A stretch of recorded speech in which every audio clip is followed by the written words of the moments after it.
Okay, everyone, welcome to this week's Offer Fundamentals call. We've got a great group here as always for NHB Pro, and we're going to be covering a really interesting topic here. A lot of the guys in live launch are, we've been making some great progress over there, helping move people's offers forward. And Sawash is in the process of launching one of his offers, and he's done a lot of kind of client work on the back for coaching and consulting. So he's kind of aware of that kind of high ticket ascension process, but the front end was kind of a little, more ethereal and unclear to him. So it's like, could we do like a super, high level overview of like the full journey from front to back here, talk about common mistakes, pitfalls, all that sort of stuff to make. So I think this is a really nice launch pad based off of what we've been covering here in the last 3, 4, 5 weeks on the offer fundamentals calls, like some of the stuff from mass market versus mass appeal, inside outside psyche, the avatar assumptions we did last week, and all the other stuff that we've been kind of covering on calls are going to like really relate into this as an overview. And so what I think we'll do to kick this off is we'll have a quick glance at the Facebook post we were talking about yesterday, kind of review that, give some general just kind of as a brief line to this, because I think that's like really good foundational reading. And then we'll kind of cover what the goals for the call are. And also we're then going to move into, I'm going to use Bubble because it's just a really easy tool, bubble.us, without any, and just kind of build out a mind map, talk about some of the stuff that that you have to think about each phase. And then, we're going to allow people to kind of come up, ask questions, anything that maybe isn't clear, we're going to clarify for you in real time as we're doing it. I think this is going to be a good interactive call just for all the sort of stuff that you should be keeping top of mind when building these offers out. So before we kick in and jump off on that, is there anything you would specifically like me to cover in addition to what I've already talked about here, so I can try and figure out how to integrate that into the call? Just kind of on the pre-frame here before I kind of start going in. Is there anything in particular that you guys really want to cover on, your general overviews? Or will I just jump straight in? Oh, this sounds amazing. Tennille, happy. Okay, super. Yeah, Steve, go for it. I think you can unmute yourself. I may have changed the settings. If not, you just Yeah, I'm here. Yeah, go Yeah, for it. needless to say, I went through your article, have been making notes, and Oh, wow. dude, You I you was not kidding. you You really said a did. few things, and I'm like, man, I have a few of these already. I could take this further. I could take this further. I could do that. I could do that differently. One of the things that was kind of in between the lines on your post, I would love to hear your thoughts on it, wherever it falls in your talk, is you mentioned, and Alan's mentioned it a bunch before, where once they buy, the marketing stops, the product takes over. Yeah, yeah. So the product itself develops the relationship. But there were some other things in your post, and I've heard other things here. In between when they click the buy button and when they start consuming, there's a process we can put in place, like your 7-day fast launch emails, to not only aid consumption, but to give them the feeling of what's to come and things to look forward to. And that helps with that relationship trust building, Yeah. as well as integrating that into the product and then taking pieces of what you're doing. And you mentioned in the post, I didn't make the connection because I've done a lot of content repurposing before, but using both of those as the bookends on the actual product itself to bring people back in and to move people through the awareness cycle so they could become buyers to your product ongoing.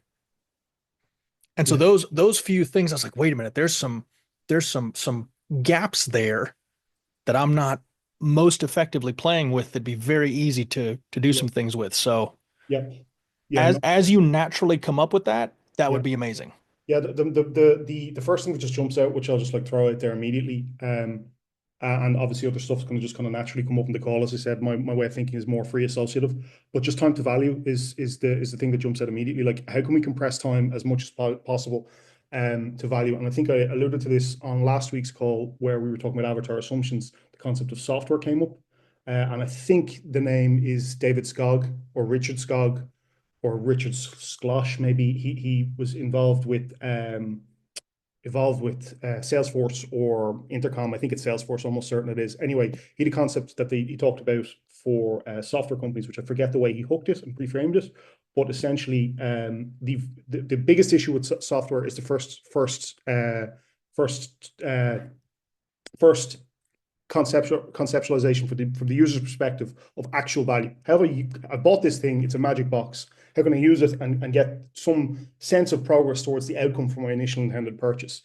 We can apply the same kind of theory to here as well. So it's like, what can we do? What can we present? Maybe even, writing your welcome page that's like your first key concept that we talked about from your emails. If you're really having a hard time with consumption, okay, a really good, obvious, simple example would be, let's say you've got a really kind of older demographic who will have a hard time maybe logging into a members area type stuff. It's like, let's just put not even a welcome video, but before the welcome video that guides them through how to log in. It's just like, here's the most key thing you want to keep in mind about our product, or whatever that is. Introduce the key concept first. You've compressed the time to value and conceptualize the reason they'll want to go and log into whatever confusing system it is for them, just based on their more limited skill set potentially. Although that generalization is dying as we're getting older, but just it still serves as a really good example.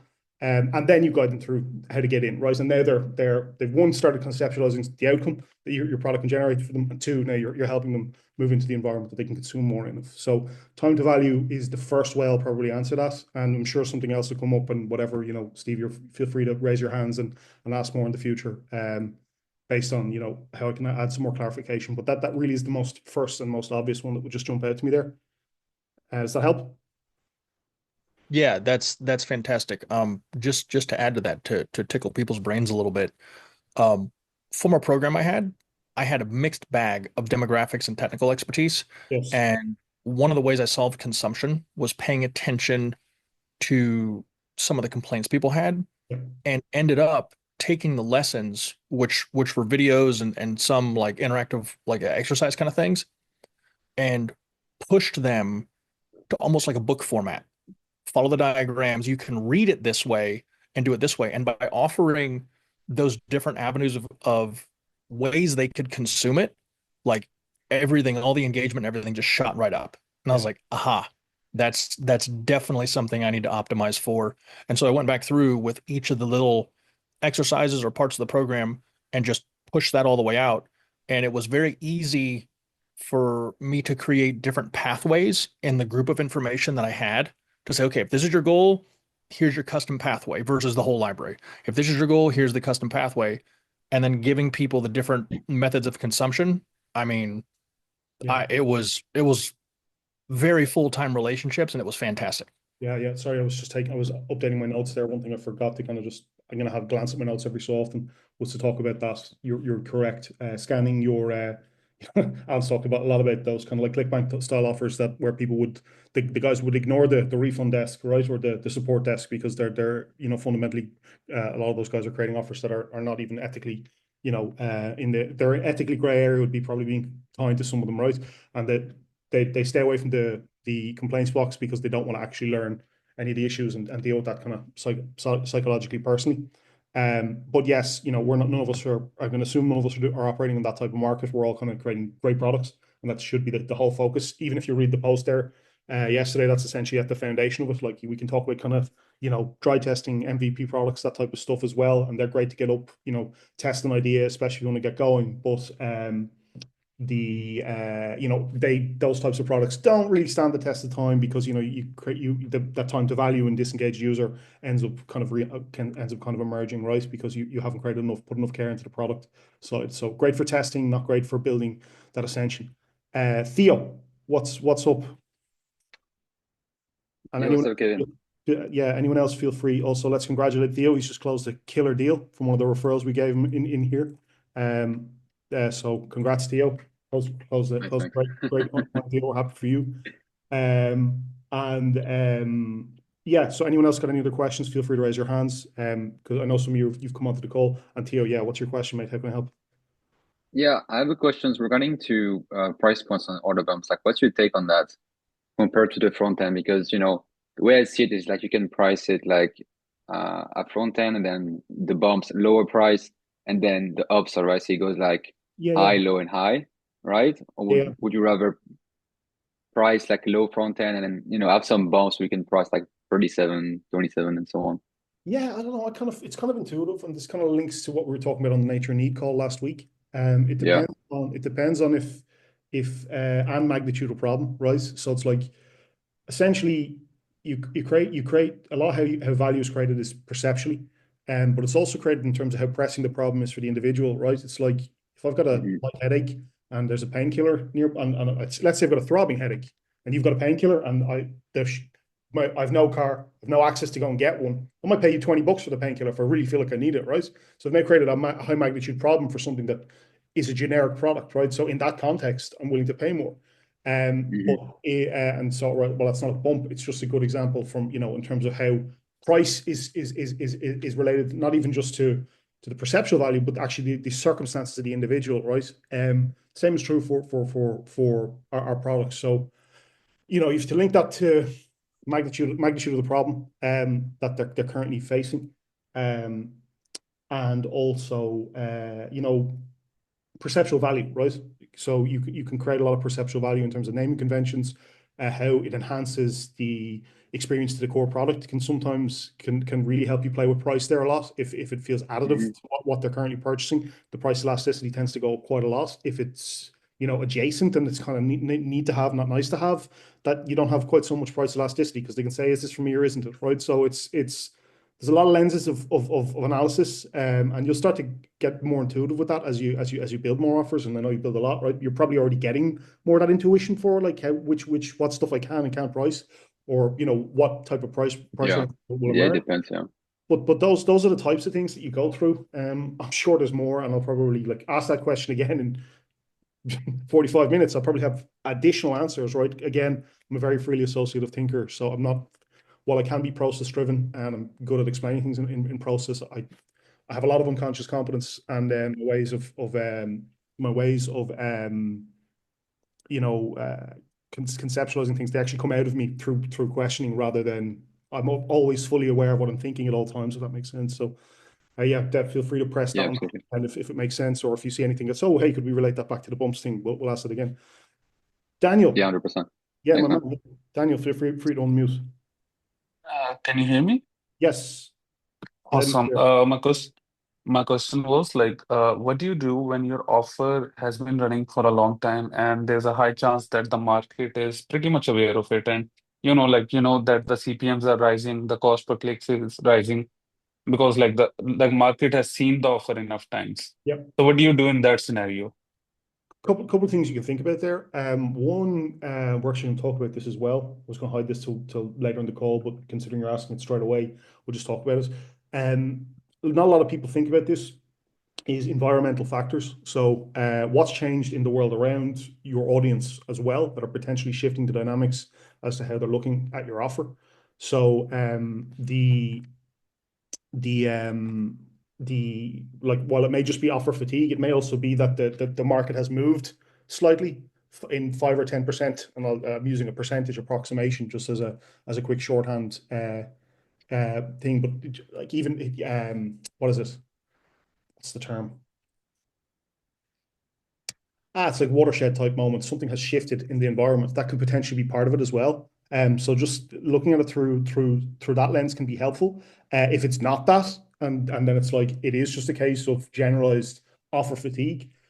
Some of the stuff you can do, and it's going to be highly contingent on what style of offer it is. Like, for example, if it was a supplement offer, you're probably not going to be able to do this because a lot of the supplement offers you usually will sell more type stuff, but in the upsell path, for the typical direct response style offers. But what you can do, and Alan's talked about this a lot, is you just invert the upsell and the front end. So you can take what was your previous upsell and put it elsewhere in the funnel. So you can re-architect the funnel and give it a facelift, or you can update the offer and rebrand it, and just enhance it in other ways. So if anyone else does come across it and and it is a they have another purchase experience with it, if you've updated it enough that they can still feel complete in a sense as well. There's no obvious answer. It's easier to like that. Maybe something we could touch again if you have a specific offer, Daniel. I'm doing reading offers next week, and so if you want to put a pin in that question and bring that for reading offers, we could talk about that more as well, just specifically as it relates to your offer. Mm, But that would be kind of a more generic way I would talk about it without looking at your offer at all.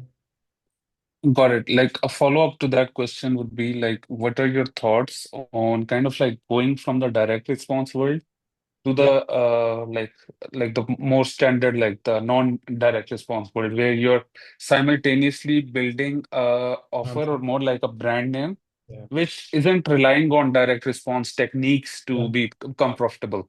Like yeah, you're like reinvesting all the money, let's just say in like building the website, getting the organic leads and all that stuff. yeah, yeah, Is yeah. that like a viable solution? That's definitely part of it. Yeah, where you can have this is kind of links back to what I was saying to Stephen in terms of time to value.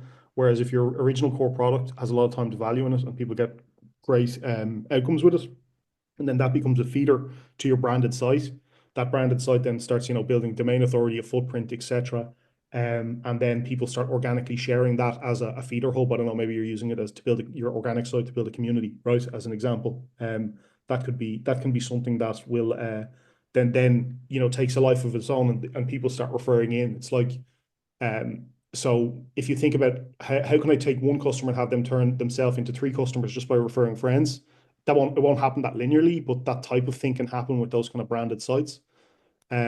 So yeah, I'm thinking a lot in that way. One of the offers I'm launching internally with my team is kind of using that model and that strategy. So I'll have some more kind of concrete stuff for you on that as well over the next couple of months as I really gear up to launch that. I'll be sharing all the insights from that here with everyone here in NHB Plus as well. So, but yeah, that would be kind of that's how I'm thinking about it.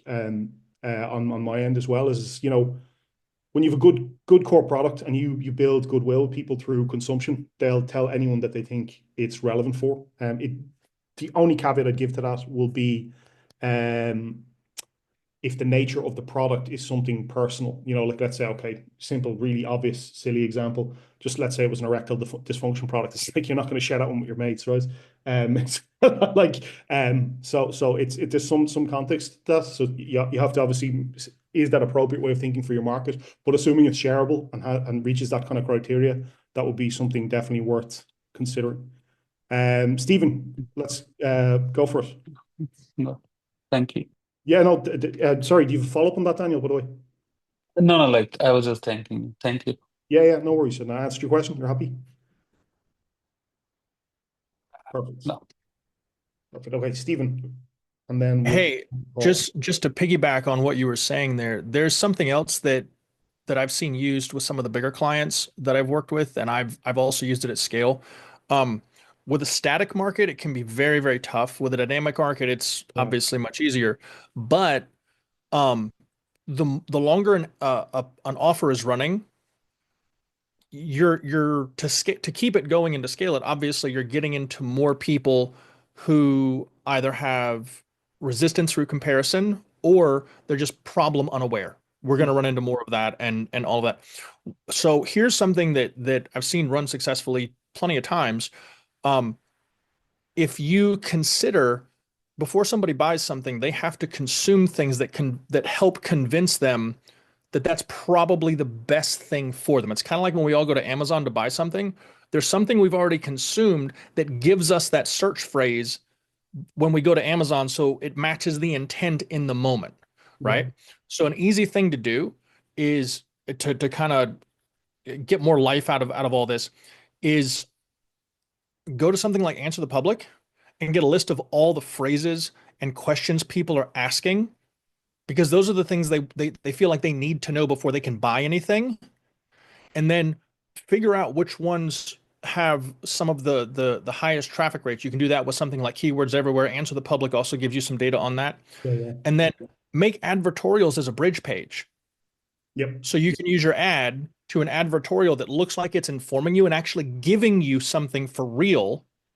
And then the faster version is the click through to your product. And we switched to that over at Performance Golf as example last year, and all of a sudden all the offers they had running for years were crushing Yeah, yeah. because we could answer all those things they needed to without it looking like a sales page, and all the cost per click came down, conversions went up, we were getting a lot more per customer as far as net AOV per transaction. So that's something that you can use if you have an offer that you want to get more legs out of because it instantly gives you more relatable angles that they're already searching for. So you're not trying to invent something and make it relatable. you're jumping in front of the moving parade. Yep. Yeah, and So there you go. the advertorials also pre bump up the consumption prior to purchase. So Yeah. like builds a lot of that. Yeah. There's a lot that's there. Yes, Alex, you can use advertorials for digital products. Absolutely. 100%. I think Stephen's talking about this. The golf stuff guys you work with is a hybrid, right? They do physical and digital, right? They do a bit of both. Right? They do all of it. So anything that you hear as far as digital products, published offers, I mean physical stuff. Yeah, And bits of both. we switched to an advertorial when I was helping them optimize all that, because originally they went straight from an ad to a sales page that on mobile Yeah, originally was 90 scrolls to get all the way through. yeah. So they were forcing so much consumption. The VSLs were like 48 minutes, and we tried shorter ones and whatnot. It just didn't work. So like, what else can we do here? Switch to advertorials, took off like a rocket. Yeah, yeah. Yep. Okay. Let's see. Any other final questions, guys? I think you can all see the note stock I've dropped there as well, right? Advertorials are super as well. And were you using? I'm assuming you weren't using them as cold. You're using more in a nurture context. Uh, or At their scale, they were using them as both. yeah. Okay. And were they in the Taboola Outbrain kind of world, or advertorials on kind of still Facebook type ads, but just kind of using that broader? Both. A lot of it was native and Google Display. A Yeah, lot of their advertorials were native and Google Display. yeah. So no, the one caveat I'd give, and I think I agree with you 100%, and a lot of what you said is just being mindful of the nature of a mass market need, a mass appeal and mass market. You need actually both of those things for that type of product, for advertorials to work. If you're kind of in one of these kind of niche, smaller kind of corner type markets, now you can still make this work, but it can be a little bit trickier to get working. Although if any of you work with Charles on his for Google Ads, the his skill with GDN probably can get almost anything working with that type of stuff. So yeah, but yeah, no, as a generalization, mass market and mass appeal needs to be big typically for that kind of advertorial approach, especially if you're going with stuff you want to use like Taboola as the traffic source. Okay, guys, let me kick off screen sharing. We can all see the doc, yes? Bang. And so, yes, this call is, I'm going to just calling it like low ticket funnel mastery. And so the whole goal here is how to analyze and optimize your full funnel journey. I'm going to go for like a high level view of the entire process from front to back on how to acquire and ascend low ticket buyers. So this is kind of more overview stuff. The other calls we've had have been kind of more diving into theory on individual concepts and how they relate to sales copy, sales pages, etc. This is gonna have a more broad overview, like we were talking about at the start of the call. This post here in the Facebook group, we can have a glance through it here now. Stephen printed it and had some notes. He got some real value out of it. But this is great foundational reading for this. Before or after this call, this is all applicable to it. This is kind of really talking a lot more, if I'm being honest here, about post-purchase on glancing through it. It's after they've made the purchase. It's kind of omitting any of our, what's going on in the environment, the ad network, the actual funnel itself. This is where we've had a buyer. Here's the stuff that needs to happen there. And so it's kind of been focusing more on the ascension path. So it's kind of more the back end part of the business. But a lot of value in here as it relates to this call. And obviously the presupposition of this post is that you've created something that someone is willing to purchase and buy at all, right? But you get a lot of value out of this. If you haven't read this already, definitely check it out. And the reason this post was put up was because Alan opened back up automatic clients again, and I thought, hey, here's a good time to kind of share a lot of these concepts for any of the guys who are getting started with that again. And for anyone here who is new to NHB, this is definitely going to be useful for you here as well. So if you haven't read that, definitely go check that out after the call. And then just want to shout out to Suwash as well. This kind of whole concept for this call. Funny how these things work, right? Suwash hadn't read the post. I'd said goes directly under this in the live launch lounge, not ranch, Alan. I posted him over to the link above here, for additional reading. But he'd asked this question, and it's amazing how just it's all related to what we're talking about. That his question is really loosely related to specifically related to exactly what we just posted in the Facebook group. and not in a generalized sense, in a very specific context. It really does relate to that ascension.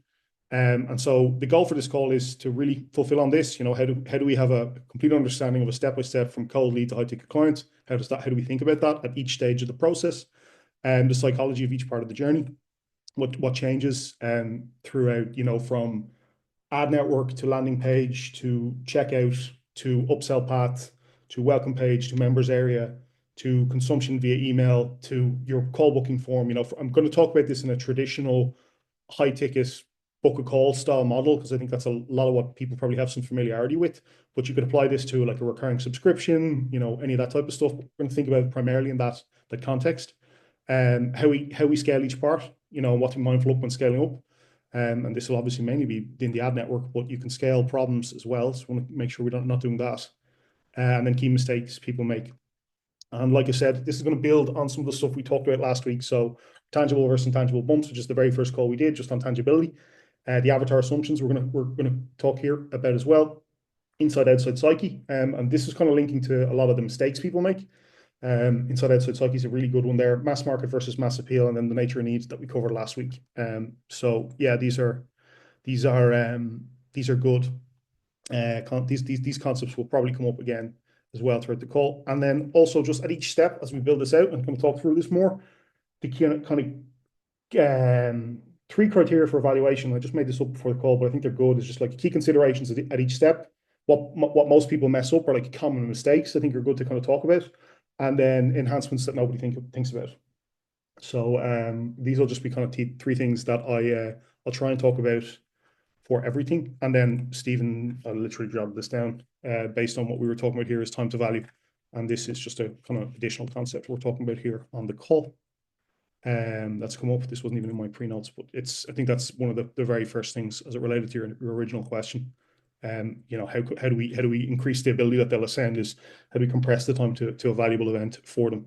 So let's just jump into Bubble. This link, I'm not sure if I can share this directly. I'll try and share it directly here.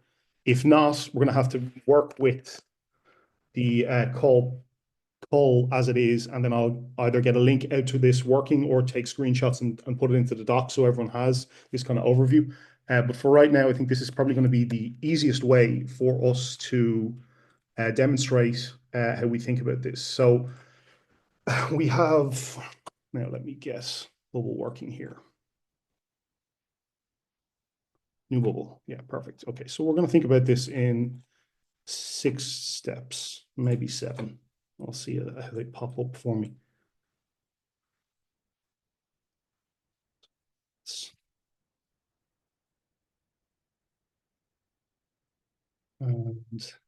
So first one we're going to think about is the environment as a whole. This is right, kind of environment, whatnot. Environment as a whole. Then we're going to think about the ad network. Actually, no, we're not. Ad network is going to be 3. Avatar assumptions. It's next, which we had a whole dedicated call on. Can you guys see this, by the way? And feel free to unmute. Are you able to click onto that link I shared in the doc or not? Then we have, anyone feel free to unmute there, because I can't see the chat here. And just let me know. Yeah, we can see it. You can see it. You can log into this. You can log into the link as well and see what I'm building here. I haven't tried that yet. Environment as a whole.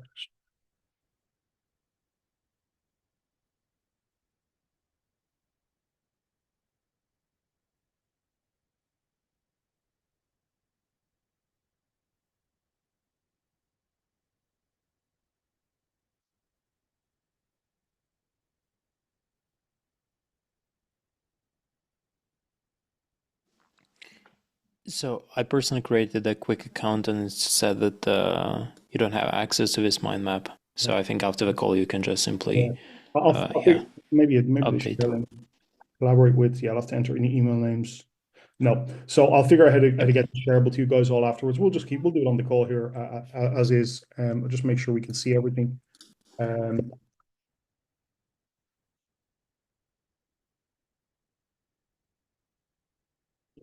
separate it out this way. Oh.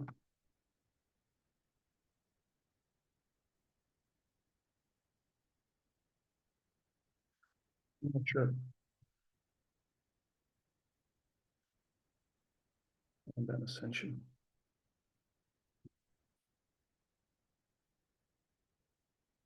Okay, perfect. So we're going to zoom in on each step of this. And I'm actually going to, so we have our kind of the 5 or 6 or 8 levels of this, right? How many are there? 1, 2, why is that jumping around like this? Zoom out. Bubble, don't play this game with me.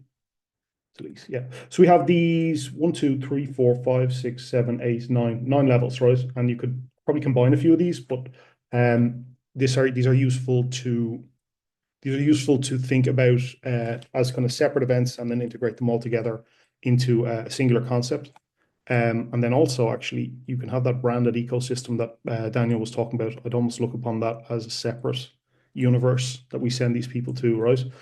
But these are kind of our base steps, right? And so the environment as a whole and our avatar assumptions are kind of related to who they are. So I'll just put a bubble here, who these people are. People are, and what's going on for them, and what's going on in the world around them.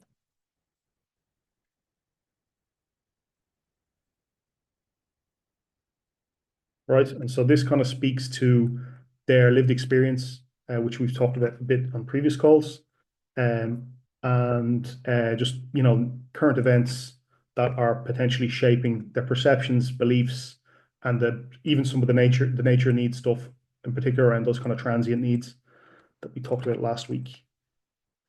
So that's phase 1 here. Then we have what I'm going to call pre-purchase. Well, actually, we'll call ad network. I think we'll keep as a pre-purchase. It's fine. Pre-purchase environment here.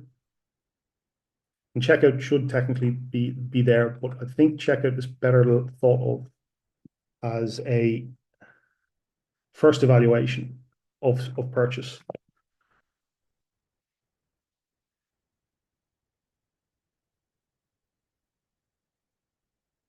Purchase. The upsell path is then a separate environment, even though it's still in funnel, which is your typical directly after they purchase something. I like to think of this as an entirely separate event, and this is kind of based on Alan's concept valuation of who's in control of the sales process. I think it's a good way of thinking about this, and so that's where the who's in control of the sales process on the ad network, the front end sales page, and the checkout. The customer is in control of the sales process in terms of how they're willing to interact, how they're willing to spend time, how they're willing to invest energy. The second they've submitted a credit card and have entered into the upsell path, you can think about it through multiple lenses. They've made a damaging omission. They're excited about the product, and the damaging omission could be, they've some limitation that they feel the product can help them move away from, or it's just like some better future and maybe in a high emotional state type market where they're moving towards a better outcome for themselves. But you are now in control of the sales process. So the purchase shifts the psychology of the user completely to one where we are in control of the sales process. And this is post-purchase. Purchase. It's also post-purchase here. Post-purchase. The way I'm thinking about post-purchase here is as a separate category is after they've finished any ability to spend anything in our kind of funnel. This is kind of like all of our membership areas, etc. So maybe we'll give a different name to this. Checkout. It's just to separate it. I might change the names of these. From post-purchase, the way we think about this is time to value is actually a really good way of thinking about it, actually, Steve. So we're going to put your concept there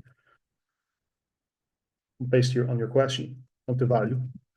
So we want to think about this. This is where how we, from an essential perspective, we want to think of it from time to value, and then also nurture is familiarization.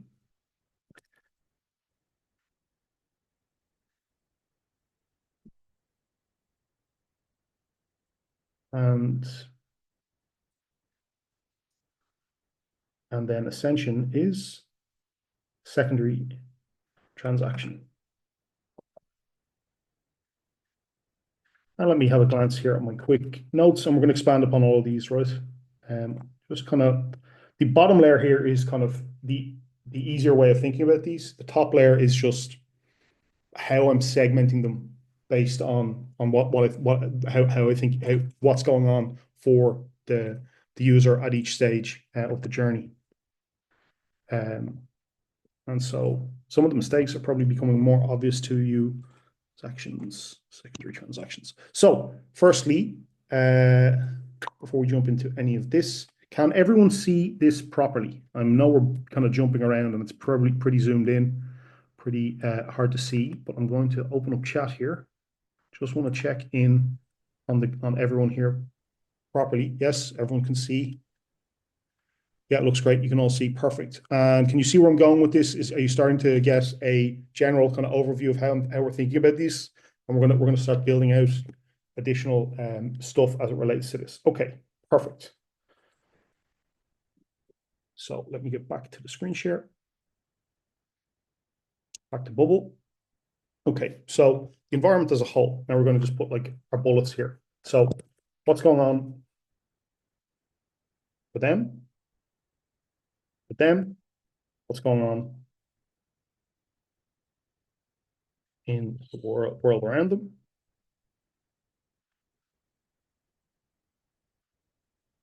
What's creating awareness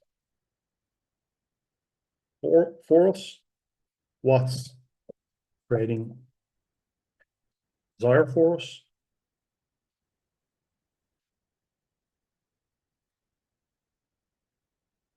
What's creating new needs for us? These are the types of things that we can think about here on the environment as a whole. And this is kind of like almost like you have an offer, you have a market. While I'm dealing with this first, one of the reasons I was saying to Daniel that I was going to hold off on this till later in the call, and I've changed my mind on that just because that's based on his question. Was you've already made your market assumptions, and so the environment is just kind of happening while you're running the offer. But you got to be aware of the environment as a whole because it relates to the offer. And so I was going to put this second or towards the end and kind of loop back to it. But it's some and kind of cover it there in the context of running the offer and why things may be like why you might be getting some ad fatigue or hey, my offer just stopped working, and it's like, has something shifted? We have an example of someone who was running a TikTok offer here a while back, and it's like the offer was killing it, it was doing great, and then it's like all of a sudden it just died, and I was like, yeah, in November they announced a TikTok ban. It was like suddenly nobody cares about the product. It's an example of something going on in the environment that's just completely shifted the demand from this transient need that was building, that TikTok had been building all this desire for this product, and now it's like the nature of what was going on in the environment completely collapsed any demand, because it's like, well, this thing's going away, who cares about TikTok anymore, right? So that's an example of a really actually good example of how the environment as a whole is impacting what's going on with the offer, right? I did want to separate that for that reason, but that was why I was going to put that towards the end. So any questions on this as it currently is? I'm going to find out how to pull up the chat here in Zoom again without having to turn the screen off. 2 seconds. Come on, Zoom, cooperate. Stephen, go first. Hey, I don't know if this is a question or an expanded thought, but what you were just saying about paying attention to things in the environment, that reminds me of how Alan talks about in the automatic clients VSL part and in his VSL masterclass series in the NHB Plus index, using circumstances to drive them to consider a problem. Yes. Yeah, it's huge. That's that whole concept of using circumstances to create urgency and prioritize the problem you want them to prioritize. It couldn't be overstated. I've seen it used over and over again. It always wins. Yeah, and that kind of speaks a little bit to lived experience that we're kind of hinting on that as well. lived experience you could think of as a history, from a history perspective, like the whole context of their life, things they've experienced, but also short term, right? If it has something going on in a very near term. Adam, I think I saw Adam on the call, Adam, the Charles product, on procrastination. We talked about that last week, where it's like a lot of his guys are reaching this defined point in their mind where it's like they feel procrastination is impacting them attaining an identity that they had for themselves. And they feel time is now running out for them. So it's a timeline issue of their life, and also the conceptualization is they're running out of time, and also that the procrastination is part of that, them not realizing that identity. So it's creating that urgency. And so that's kind of links to our avatar assumptions, which we're going to talk about next, but it's also talking to what you've just mentioned there, what's going on for them personally. And these are part of our avatar assumptions. So it all kind of links in together quite nicely with regards to that. So yeah, the next would be kind of like avatar assumptions, and like, okay, I suppose we can think about it through this same lens, like what's going on for them. And I know I've said that here directly in the first alignment in the environment as a whole, but this is more links to what's going on for them, uh, in the past, present, and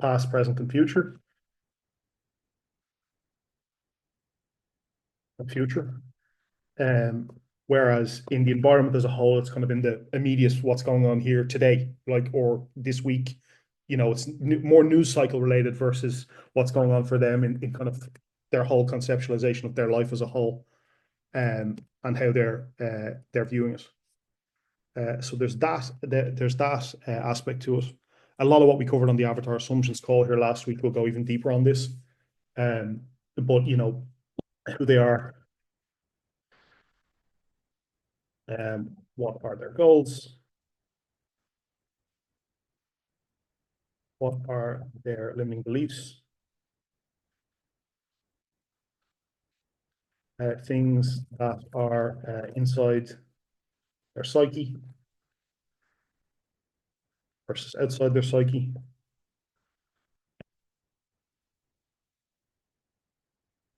Oh, yeah, okay, I'll deal with that afterwards. Things are inside their psyche, outside their psyche, limiting beliefs, who they are, what their goals are, what their limiting beliefs are,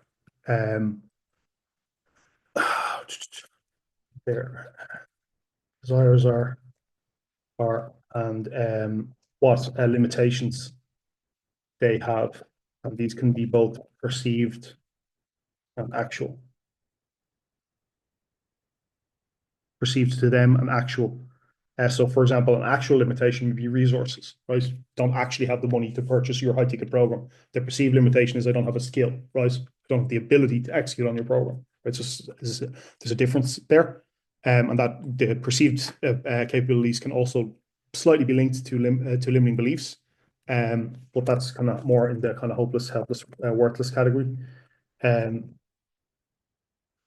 So yeah, it's these things, obviously all of it's interlinked, so because it's all related to offers and it's all related to people. But we have to kind of figure out how we can separate out our thought here on these things at some level. And so that's kind of some of the ways I think we kind of think about our avatar assumptions, right? And before I move forward onto the next ones, and there's obviously a lot more. The avatar assumptions call will expand on this. The outside psyche call will expand upon this. The nature of need call will expand on this, because they're all kind of linked to the avatar assumptions. So if you haven't watched those calls, the replays for them will help expand upon these links and all kind of relate to avatar assumptions. Avatar assumptions obviously only being related to this. Inside, outside psyche and nature of need kind of relates to the whole buyer journey as well, right? Avatar assumptions does too, but the other stuff like inside, outside psyche, for example, on a sales page, where you use language that people have no conceptualization of, because it's outside their psyche, that confuses them. Obviously, that matters on the sales page as well, right? Whereas inside, outside psyche for the avatar assumptions, the way we're thinking about it here is more ideas and concepts that are inside and outside their psyche that we can create products towards, right? So one of the things I said here, and I'm actually going to bring this into the doc, into Bubble, is things we want to consider for each phase of this. So 3 criteria for evaluation. And so what are some of the key considerations? So I suppose what's going on for them, etc. In the environment as a whole, we've kind of covered those here in our bullet list. But what most people mess up in relation to this is not just is lack of contextual awareness. We're talking about the environmental level here. Lack of contextual awareness in terms of what's changed. That's a really big one, where something has shifted and because of you have all this energy, invested in the product up to a certain point. You've got kind of the blinders on. You just want to keep running the business, but you're not thinking about things that have shifted the environment as a whole that are kind of modulating demand based on on environmental factors. An enhancement we think can think about here at this level in the environment as a whole is this is kind of first mover advantage type thinking. When you spot something that's shifted in the environment and you see new needs or desires that emerge as a result of that, we can create, if we can get our act together and create products around those changes quickly, we get first mover advantage, and as a result, we can even create an environment where we'll have people switch over to us and try our products based on that as well. COVID is a perfect example of that, right? COVID came, completely shifted the environment.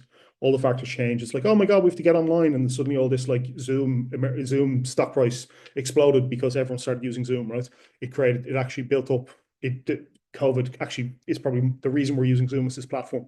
It massively amplified their business. Now they were lined up for this, and timing and circumstances changed that, or lined up for them luckily for their business. But that was an example of how an environmental shift and the right product at the right time created an explosive growth opportunity for them, right?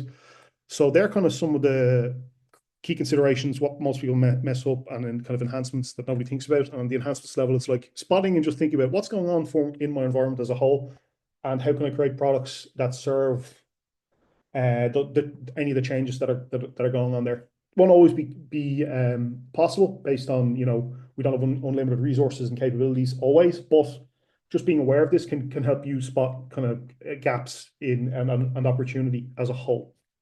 So that's the type of stuff that you want to keep in mind there for that. On the avatar assumption side, your kind of criteria for evaluation is literally the bullet list here. It's like, who are they? What are their goals? What are their limiting beliefs? Things that are inside and outside their psyche, which create opportunity for us to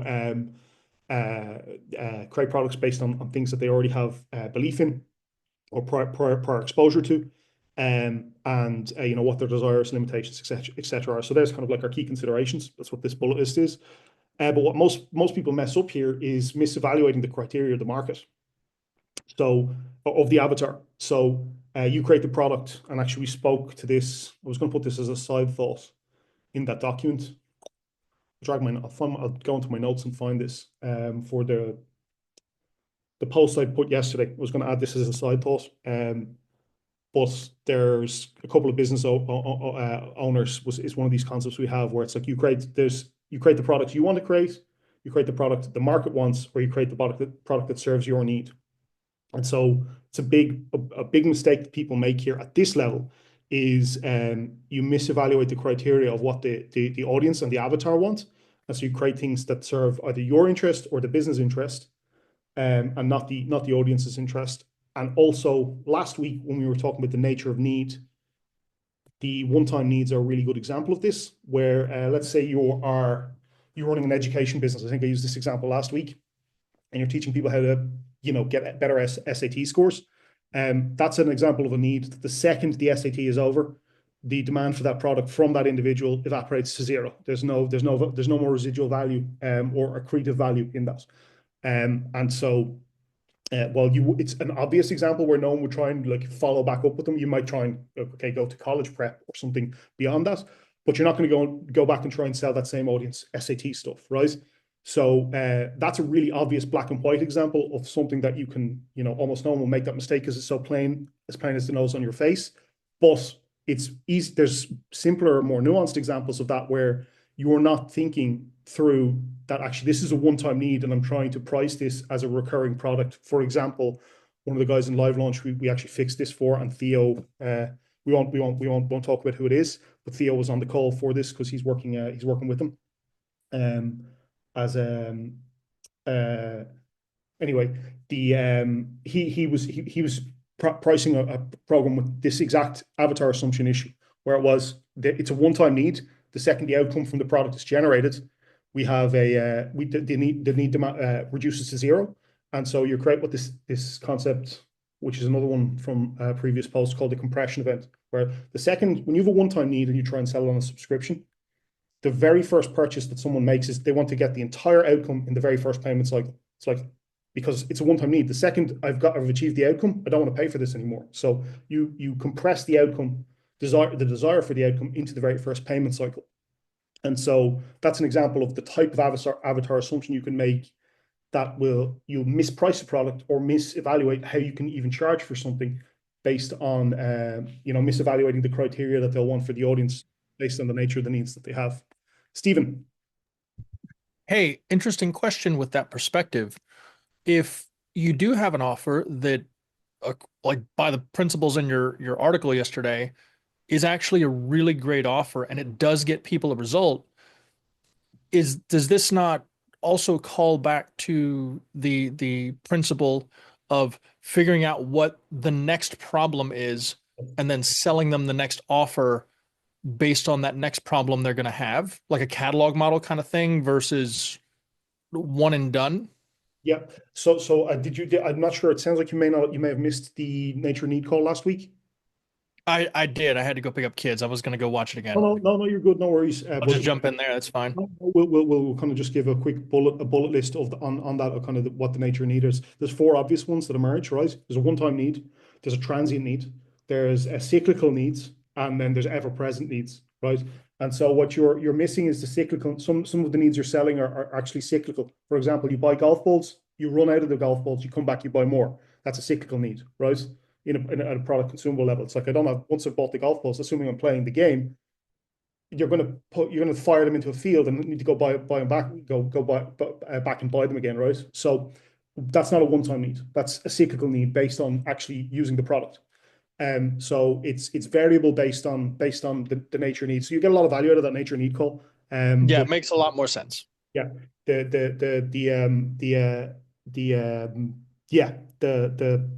what you're missing. That's what you're missing there. It's just it's a cyclical need.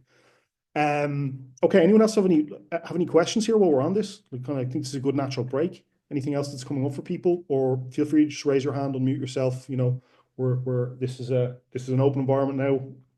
If you want to jump in and ask anything, feel free to do so. Also want to check the chat. Yes, Daniel, go first. This question is related to the needs part. Is that okay to ask? Yeah, It sure. kind of relates to Yeah. So, the thing that's going on in my mind is isn't it better or much more favorable to build whatever you're building in a cyclical need market as compared to a one-off need market? Yeah. Well, yes, but this links to the magnitude of the problem, right? Low magnitude problem in a cyclical need market will have a more commoditized type price point. So you may have really thin margins. A one-time need in a high magnitude problem market can have lots of price elasticity.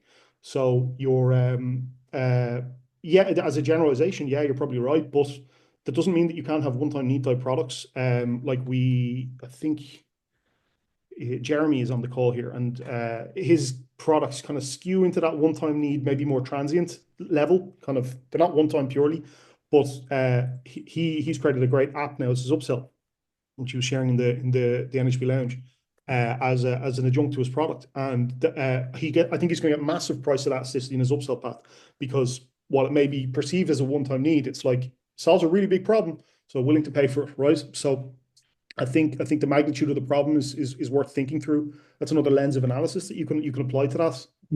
These one-time needs. Got it. Agreed. The worst example would be a low magnitude problem in a one-time need market, right? Where it's and then you make it an intangible, make the whole thing feel intangible. If we link back to our very first call, it's like, there you go. That's where it's like pennies. The simple example would be, well, it's not a product. We gave this example a couple of weeks back. Like, imagine your bank has charged you 3 cents too much on your bill somewhere in your statement, and it's like you find that and you spot it in passing, and it's like, you've created a problem for me. It's like you've stole 3 cents from me. That's my money. But it's like, who the hell rings the bank and talks to them about that? Nobody. Literally, no one will invest any time for that. The only way that type of stuff ever gets solved is if a class action lawsuit suit is brought by lawyers, because they find that they've been doing this to everyone and they've stole, 18 cents off everyone for the last decade, but nobody went and solved it because the magnitude of the problem was so low and so inconsequential that it's like, I don't need to solve this. It's like, I don't care. Well, I'm annoyed at my bank for doing this. The cost of changing the bank, calling the bank, dealing with customer support, etc., not worth doing. And so, that's not related to, product development. It's related to just how needs emerge, right? No, you couldn't create a service around that, as an example, because it's just not there's nothing there. And so the only way to create a service is through aggregating millions of people into a class action lawsuit. That's how lawyers create anything resembling a product for that. But yeah, that's an example of a low magnitude problem, low magnitude problem in a one-time type environment, right? The bank stole 3 cents. Who cares, right? Who even notices? Almost no one. And who cares if you spot it? You might be annoyed, but you're not going to try and fix that problem because you got other things to do with your day rather than try and find 3 cents. So yeah. So but yeah, in general, Daniel, the way of thinking about this is through the lens of magnitude of the problem. So one-time Because problem, high magnitude, tons of price elasticity. Also lets you know how you should price something. Should be a one-time product, right? You don't want to try and put that onto a subscription. You want to put that onto a you might split payments a bit, but it's in general, it's like majority of money up front. Maybe on completion you get the balance of the or close to completion you get the balance. But that's the type of pricing models you'd use with that, and that would be for anyone like building done for you offer type work. That's an example of a one-time need. Once the offer's finished, obviously you can have some cyclical stuff where you may work with the client, but like we've built the funnel, it's kind of in this one-time need and maybe some cyclical type stuff, but it's a high magnitude problem. Need my funnel, need my offer. So there's a lot of price elasticity with that. So yeah, that's got it. so we got some more stuff to dive into here. Can we just check in with chat? How are we enjoying the call, guys? Is this helpful?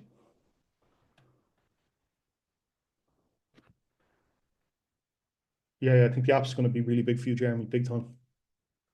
Automatic lost. Yeah. Okay, cool. Everyone's getting super value out of this, right? So next is, let's see, can I drag all these at once? I can't. Just scoot these over a little bit. Come on, Bubble. Next is the ad network, right? And this is our pre-purchase environment. So this is how I'm thinking about this. So we're in our ad level, we're building awareness.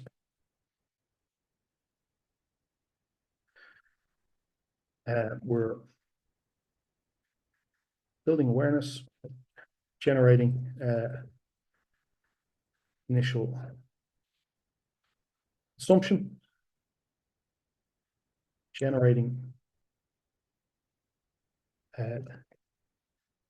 initial desire, not fully, but it's a good way of thinking about it. And yeah, there's going to be more that pop up for that. Let me check my notes here on this quickly. Just want to make sure that there's nothing I'm missing. There'll be an obvious one here, and I'll have 15 more things to say if I'm not careful.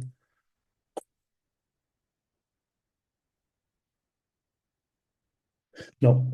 Yeah, so we're building awareness, generating initial consumption, generating initial desire, and I suppose we're pre-exposing to our brand aesthetic. So that's kind of what's going on here. So we'll number these out. Three. Okay, so let me just expand upon these concepts a little bit. So what we mean by building awareness is just like, hey, this thing exists. This is something you could buy. And so if the standard kind of for AC offers, one of the best performing ads has just been to take the product stack and put it up there as an ad, typically for more of those kind of solution-aware audiences. But we just present them the product, good naming convention for the Facebook page. Let's say the ad is being run to or from. And that kind of builds a pre-conceptualization before they even get to the sales page of what this thing is and is it for me or is it not, right? So that's what I mean by kind of building awareness. It's just, hey, there's this thing in the environment that is useful for me. By generating initial consumption is kind of linked to that, where it's like they start to conceptualize what this thing can do for them. And even if we're talking about it, there's two ways we can think about it. One from a video ad perspective and one from a kind of image ad with long form copy above it. And I'm talking about this. Yeah, and then you can split it by network. So YouTube, Facebook, and even, at the start of the call, we were talking about advertorials. So, GDN, Taboola, but let's stick with Facebook and YouTube for this call because it's the simplest example. So from generating initial consumption, obviously for a YouTube ad, if it's an in-stream ad where it's like, disrupting their YouTube viewing consumption, you're more likely to get someone to really have a lot more pre-consumption of what's going on when they get to the page because, assuming your hooks are good and your initial way you frame your copy in your video ad, you build awareness for what the product and the transformation that can come through. So that's what I mean by generating initial consumption in a video context, and it also generates initial desire as well. From a image ad perspective, what they scan as in the building awareness phase, what they're scanning for, in terms of how their eye works, is just cues of value, right? That's what I mean by initial. That's what I mean by initial consumption here in this concept as well. They become aware of it. They view it as could this thing be valuable or not for me? But by scanning around the naming conventions, the images, or just how this is anchored to a problem that they have, we get to kind of that helps build that kind of initial desire and initial consumption. It's like it's really hard to separate while it's good to think of these concepts separately, they're all clustered together, right? The awareness, the consumption, the desire, they're all kind of happening simultaneously. But we need to be aware, because we can build awareness and build consumption, but generate no initial desire by having bad naming conventions and a poorly designed product, as an example. So we can still have phase 1 and 2 happening at the same time of building awareness and initial consumption, but the desire disappears. We can also have, there could be a highly desirable product, but the awareness is and the initial consumption is kind of lost because there's no copy there. So it's like this just looks cool, but I'm kind of, because you've skimped out on copy in the ad, or maybe you have a low for like a VSL or for an ad on a YouTube ad, you've got maybe just one of these more kind of skippable in-stream ads that are showing the product and maybe have some music but not a lot of copy in there. So it's like it's really just kind of creating some kind of like perception of desire, but it's not, there's not really a huge amount of content there for them to consume. So you can't take someone from that environment and they have to put them, well, the sales page has to do all of the work then, right? Whereas if you get a super high consumption ad, like a video ad on YouTube, we talked about this in the Discord, weeks ago. But like if you get a super high consumption ad that builds a lot of awareness, initial desire, and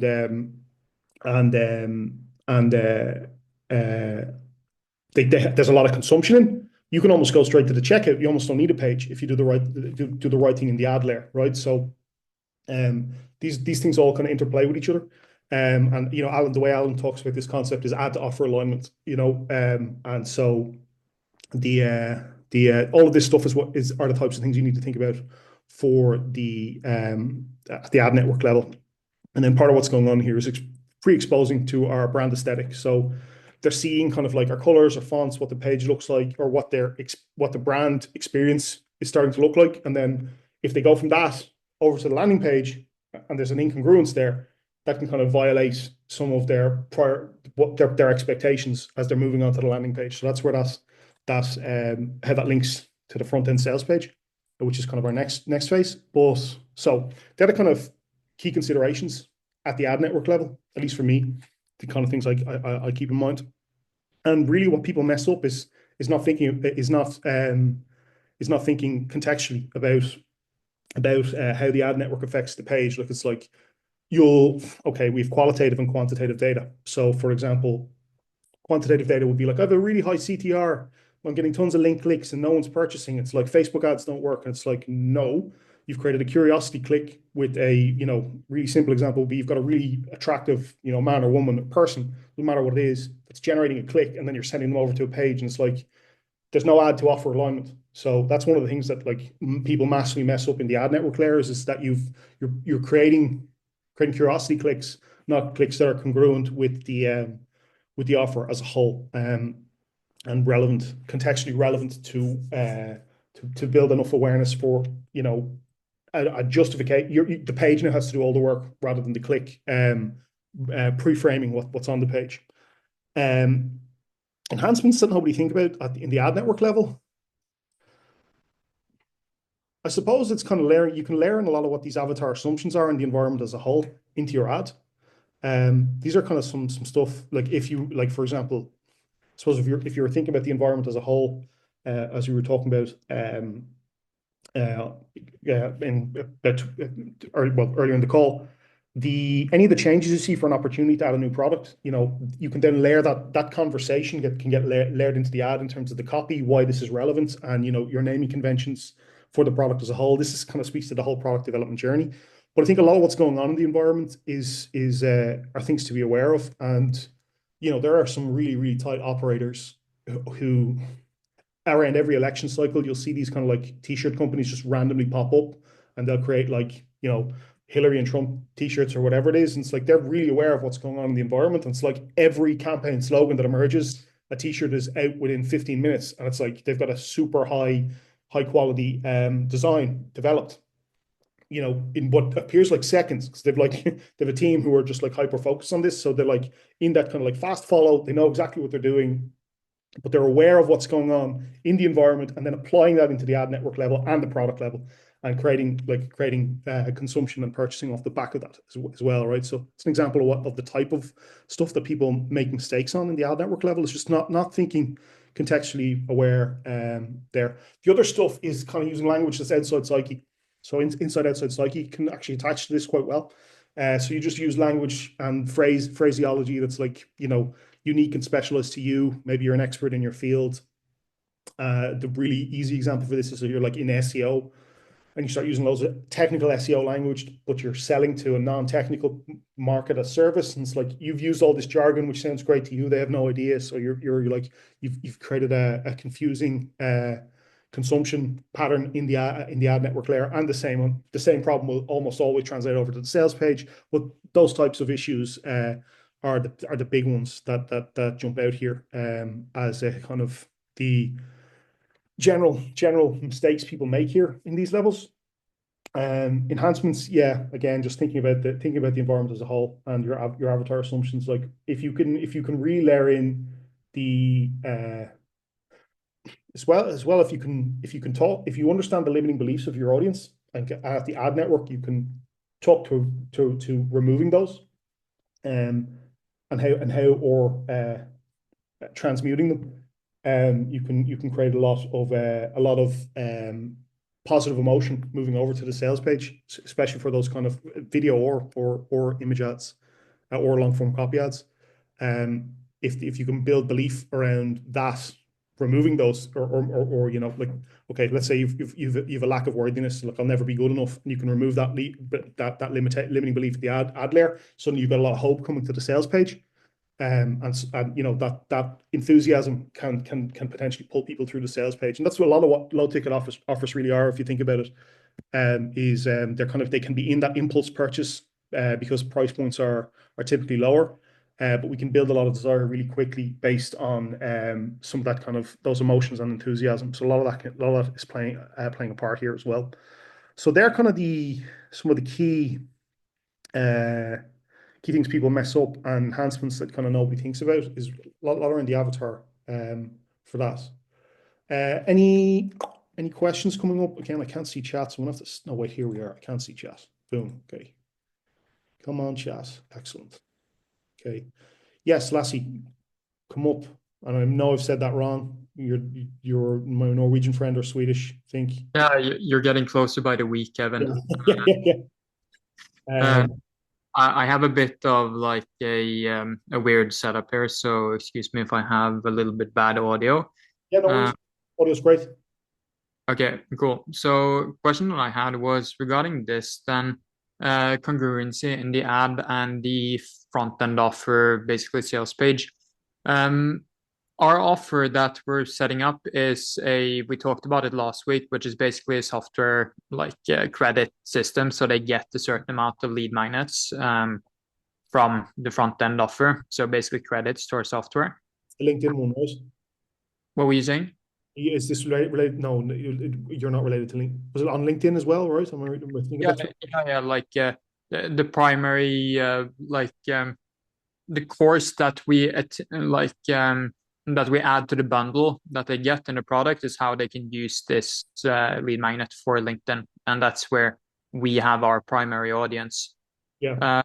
But so the question being, with the congruency in mind, and like because I really felt hit because I've been doing Facebook ads for many years, and I've definitely been yeah, I've definitely been tempted many times of just making really clickbait ads where the congruency isn't really there.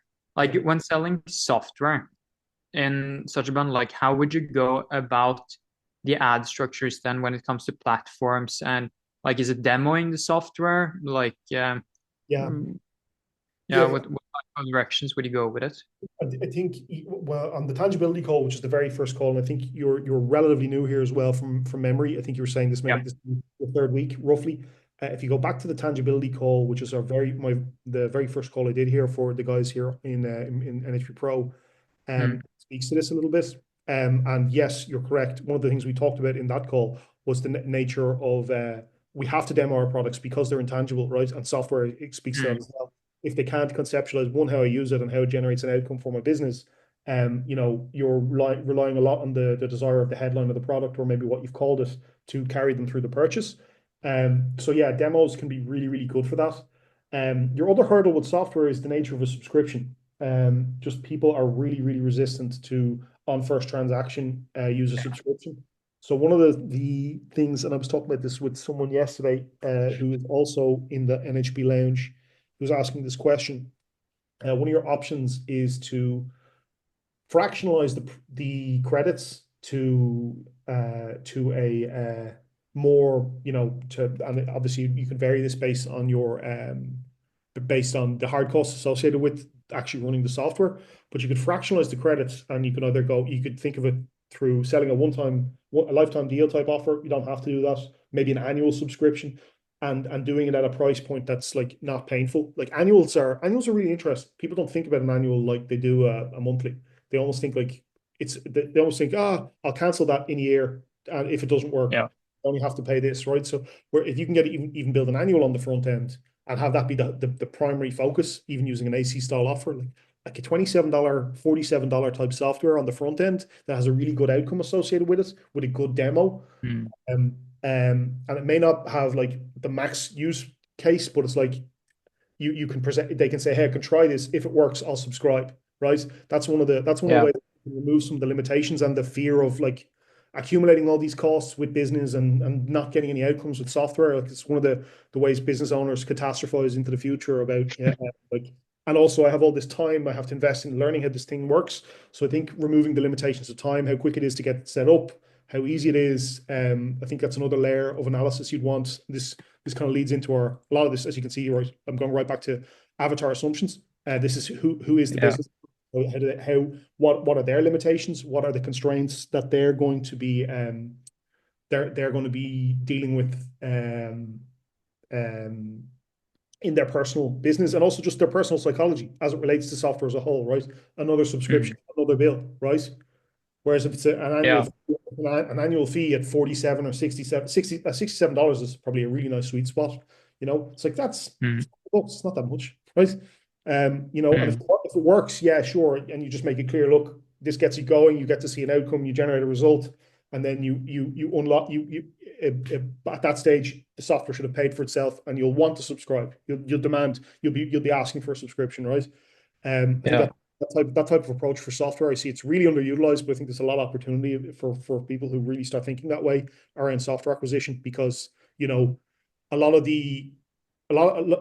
end up modeling what's going on in the software world because it's like It's like this is how it's done. It's just like, we sell a subscription and it's $19 a month and we acquire 8 million users. And it's like, yeah, the thing you're leaving out is the fact that these guys are VC funded and they're willing to spend $800 to acquire a $10 user or whatever the ridiculous numbers are.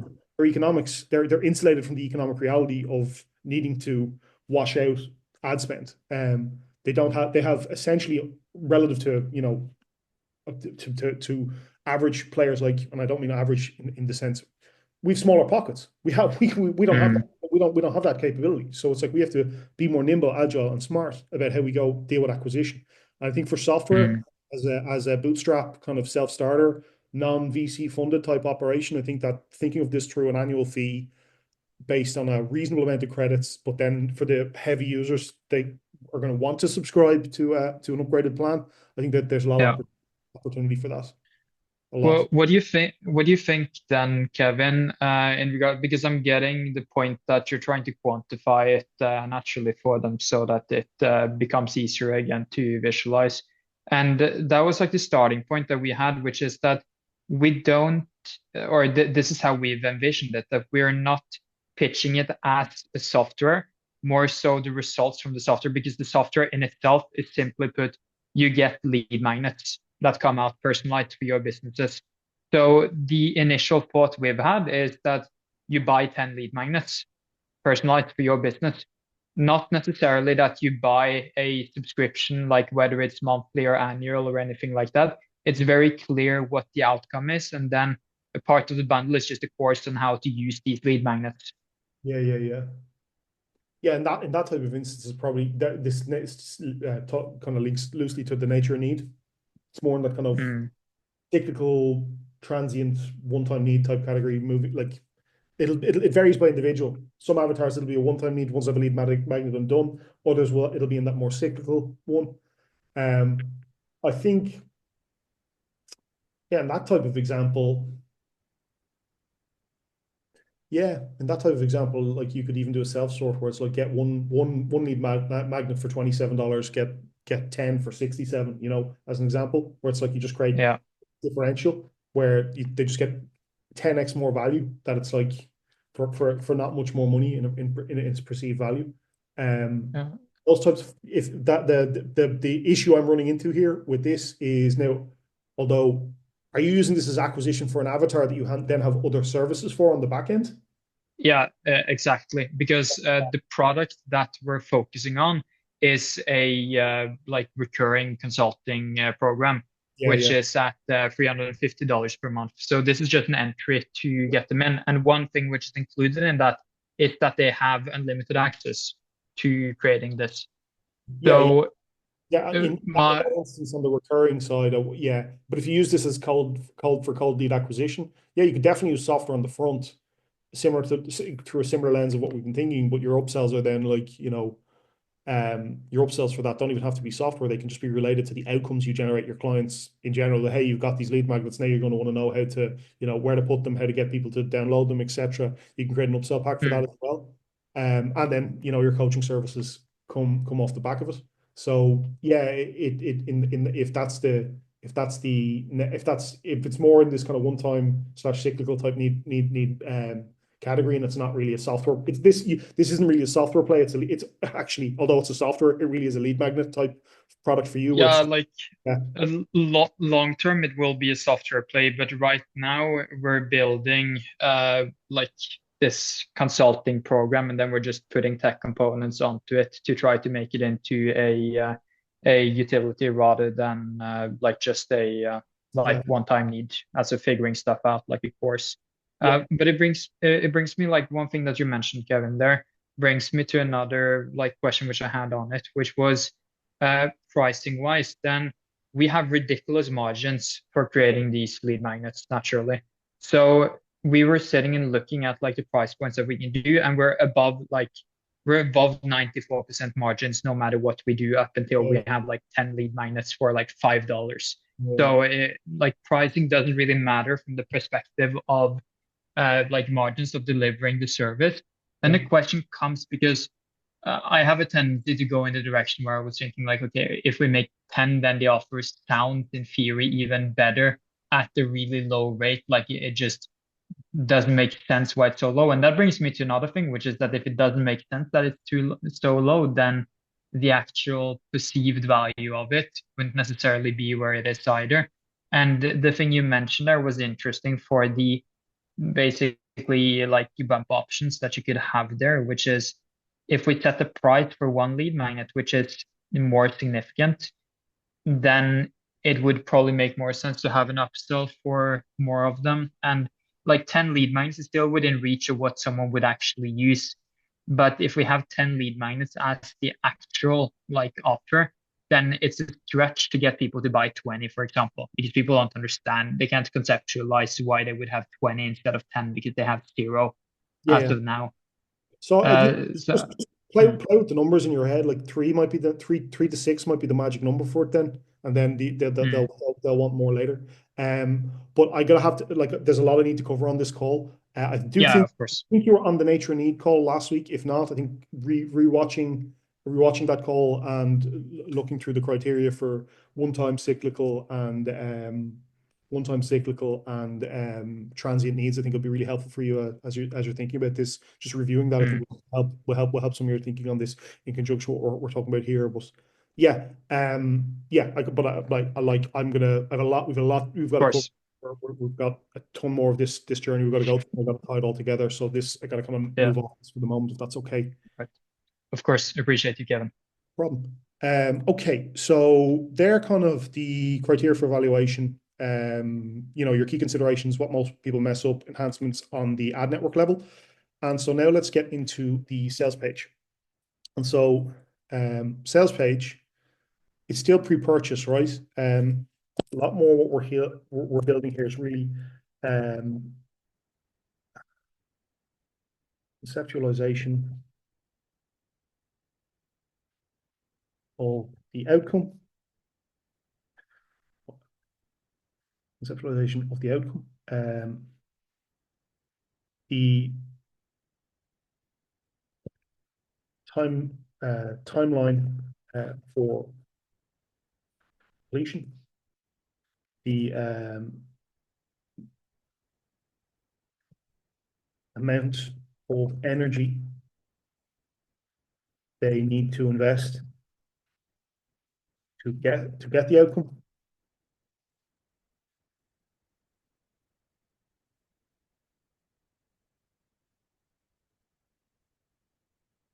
and what else? There's something else. Conceptualization of the outcome, timeline for completion, the amount of energy you need to invest to get the outcome. Oh yeah, pricing, right? Pricing and value and perceptual value. Yeah. Now, obviously, there's a ton more going on here. I'm choosing like the simple, quick glance at an AC style offer. We've got like long form copy on those pages, which are like, talking into a hero's journey, a transformational arc. I'm really on the front end sales page in the way I'm thinking about it here for this call, because, we could obviously do a deep dive into a full sales page and not just be a whole call. But the way I would be thinking about it would be more kind of the hero section, the headline, maybe a little bit of your VSL, and the first scanning of that kind of like, what is your XYZ product type section. That's really what's going on here when they land on the sales pages. They're conceptualizing, what the hell can this thing do for me? I've maybe got a bit of curiosity of what's going on. And then it's like, is this for me or isn't it, I suppose, as well. It's kind of a little bit of that going on there. Is this for me or isn't it? Criteria and their personal criteria. But then also it's like, how much time do I have to complete? How much time do I have to invest personally to do this thing? How much energy do I have to invest personally? So, for example, for Lassie's example, the software is no energy. It's like I'm going to paste my maybe even prompt what I want to have created, and I have to invest no energy, and the software spits out my lead magnet, right? So, from a conceptualization for his example, the energy component is low, the time invested is low in terms of timeline to completion. And so the conceptualization of the outcome is just based a lead magnet. And that's an example of prior conceptualization of what a lead magnet even is for his audience. That's more than likely inside their psyche. So they land on the page and they should be getting that information pretty quickly. And also how to use it, use case. This is what we use like demos. Use case, how to use. Not really what's going on. We can maybe do a little bit of that in the VSL, but these types of things are the types of things we're going to be are kind of like our key considerations for like the top end of these sales pages. Come on, let me drag this out. And so these are the types of things we want to the kind of key considerations. And this is where the nature need call obviously relates to this, in terms of how we present, how we speak to them in terms of their timelines. But also the tangibility call and the outside psyche call obviously massively related to this. We have to use language that they understand so they can land on this page and conceptualize what's going on. We have to create the product and make it more tangible so that they can glance at it and get a sense of what does this thing do, and is it for me or isn't it, right? So those two calls really relate to this section. It obviously relates to all of us, but really as it relates to this section, as they land on the page from the ad, these are the types of things that need to be happening, at a quick glance, and things we can think about, naming conventions, of the product. Yeah, for our bonuses, things that potentially remove limitations or remove the sense of time, energy, and frustration invested. That's a lot of what's going on there. And they help build additional perceptual value, and also help remove some limitations around their like limiting beliefs, etc. So there's that type of stuff going on. So these are kind of your key considerations. Philip, feel free to unmute. This is really great stuff, Kevin. I love it. Thank you. I'm curious about the placement of some of these items. I want to understand better.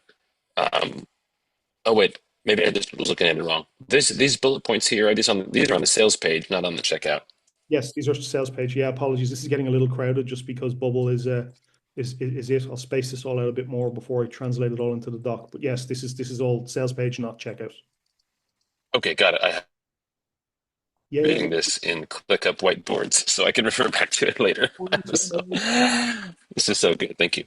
Yeah, no, my pleasure. So yeah, that's a lot of what's going on there on the sales page. And the main way I'm thinking about this for a full super long form sales page, we've a hero's journey, a story arc, etc.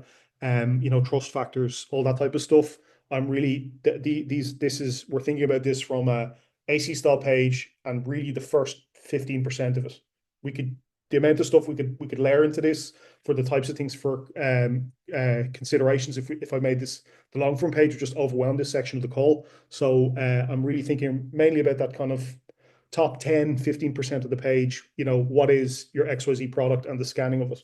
But that's this is what's a lot of what's going on there in that section. And so what most people mess up here at this level is really bad UX, bad graphic design, bad user experience in general, intangible feeling product in terms of like there's no the user can't identify with any imagery that's on the page, or they'll use language that's outside the psyche. Another really common one, see that all the time. So they'll just use words that are confusing, that are conceptually weird, even just tangled thinking. Where it's like things will be written in a way that's like you have to like invest energy saying, what are you even trying to say here? It's like the language isn't confusing, it's just the structure of the sentence of how you've created it is confusing. That's another big one here. And then also omissions. You'll omit key information about the product or about the outcome. And so you'll leave out massive issues. This also happens in the upsell path. And we were solving this for Keon in one of his upsells. He has a VSL in live launch. Sorry, we were solving this for him. He's an upsell. We moved it to a VSL, the VSL only, just a test in a split test, and the split test wasn't working. And I was like, I had a sneaking suspicion this was going to happen. And we went in and we watched his VSL, and a lot of this is what was going on. There was this big presuppositional jump that he had made in the way he was in his VSL. That was like he was assuming they knew all these things about the product they had just purchased, and just was going straight to essentially the close, and it was like, no, you've left it, you omitted way too much information here. So they're now like lost. You're just like jumping into the middle of their conceptualization of what they've just purchased, and you need to restate it to them. So that was a lot of what was going on there. And so that's why one of the reasons that split test wasn't working wasn't because the format was an issue, it was because the VSL was the issue, right? Same issue emerges here on the front end sales page. And so, yeah, the things you omit or overlook, in terms of, and this loosely also relates to criteria for the avatar. It's like these are things they need to see to one, understand it, but two, say, is this for me or isn't it? So you got to be really aware of that type of stuff. And then, enhancements nobody thinks of here. Well, it's a lot of what we've just covered. Like if you can think of your offers through this lens, there's a lot of ways you can enhance the perceptual value of it, their understanding of the outcome they can generate. So you just like it's kind of not it's hard for me to untangle like what's missing because I've just referenced all of it. It's the stuff that they're overlooking is the ways to enhance it, right? Add that stuff in, and that's how you enhance it. But the other one, yeah, it's just obvious stuff is like, enhancing graphic design, really, enhancing the qualitative feel of it, just general aesthetic improvement. These things are the ones that are big overlooked, and that's why we have the brand kits, right? It helps make all that easier. It's like I don't have to choose I don't have to choose my color palettes, my fonts, my general structure. You can go, that one feels right for my brand, for my offer. And it's like that helps kind of remove a lot of that limitation, in terms of one, the technical for the software, but two, just a general brand aesthetic. You can get something that's closer to feeling right for your market right out the gate, and that's why the brand kits are so helpful for that. And that's why it's an enhancement for the offers in general. But yeah, these are kind of like the key considerations, what most people mess up, and some of the enhancements nobody thinks about. Okay, so this is pre-purchase. Now I've called the checkout first evaluation. Obviously, there's a first evaluation is really going on here as well. But for the reason I'm saying that for checkout is where the first evaluation in terms of the weight of the cost is the way I'd think about it. It's like, well, they may be aware of the price on the front end sales page. Like when they get to the checkout, it's like the credit card is coming out, and that's where they're really starting to evaluate that. And so the price of the product, if you were going really low ticket, like $5, is no pain. Most people will just, if the thing even remotely feels right, that can move them through the checkout. But if you're kind of going in that more 27, 47, 67 style front end offer, it's like there's definitely some evaluation there. It's like well, it's easy to say it's only $70. For some people that's there's a lot of thinking that goes into a purchase, even of that size. And that's because it is, to be honest, a lot of money. You can buy a lot with $70. So that's what I mean by first evaluation. It's like first evaluation of, is this worth the cost? Like, and that's why you'll see people who will opt in, they like the idea, and then they bounce off the checkout. It's part of it, that first evaluation. Do I want to pay the cost for this? And then they also start evaluating their conceptualizations of this. How long is it going to take me to do this? How much time and energy am I going to have to invest in it, etc. All of the stuff that they've been evaluating on the sales page, and then when they move to the checkout is the impulse. They really start weighing that all up. And so a lot of the things you want to do on the checkout page are related to that. So let's build out the kind of criteria for evaluation here. And a lot of things that we do here as well on the checkout are like, this is why you'll see like case study type things at the bottom of checkouts, where it's like people will give examples of like prior users and good experiences. It helps move people through that. So first evaluation, evaluation cost.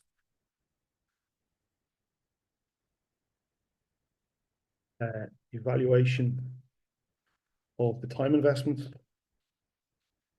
Evaluation of the outcome. And of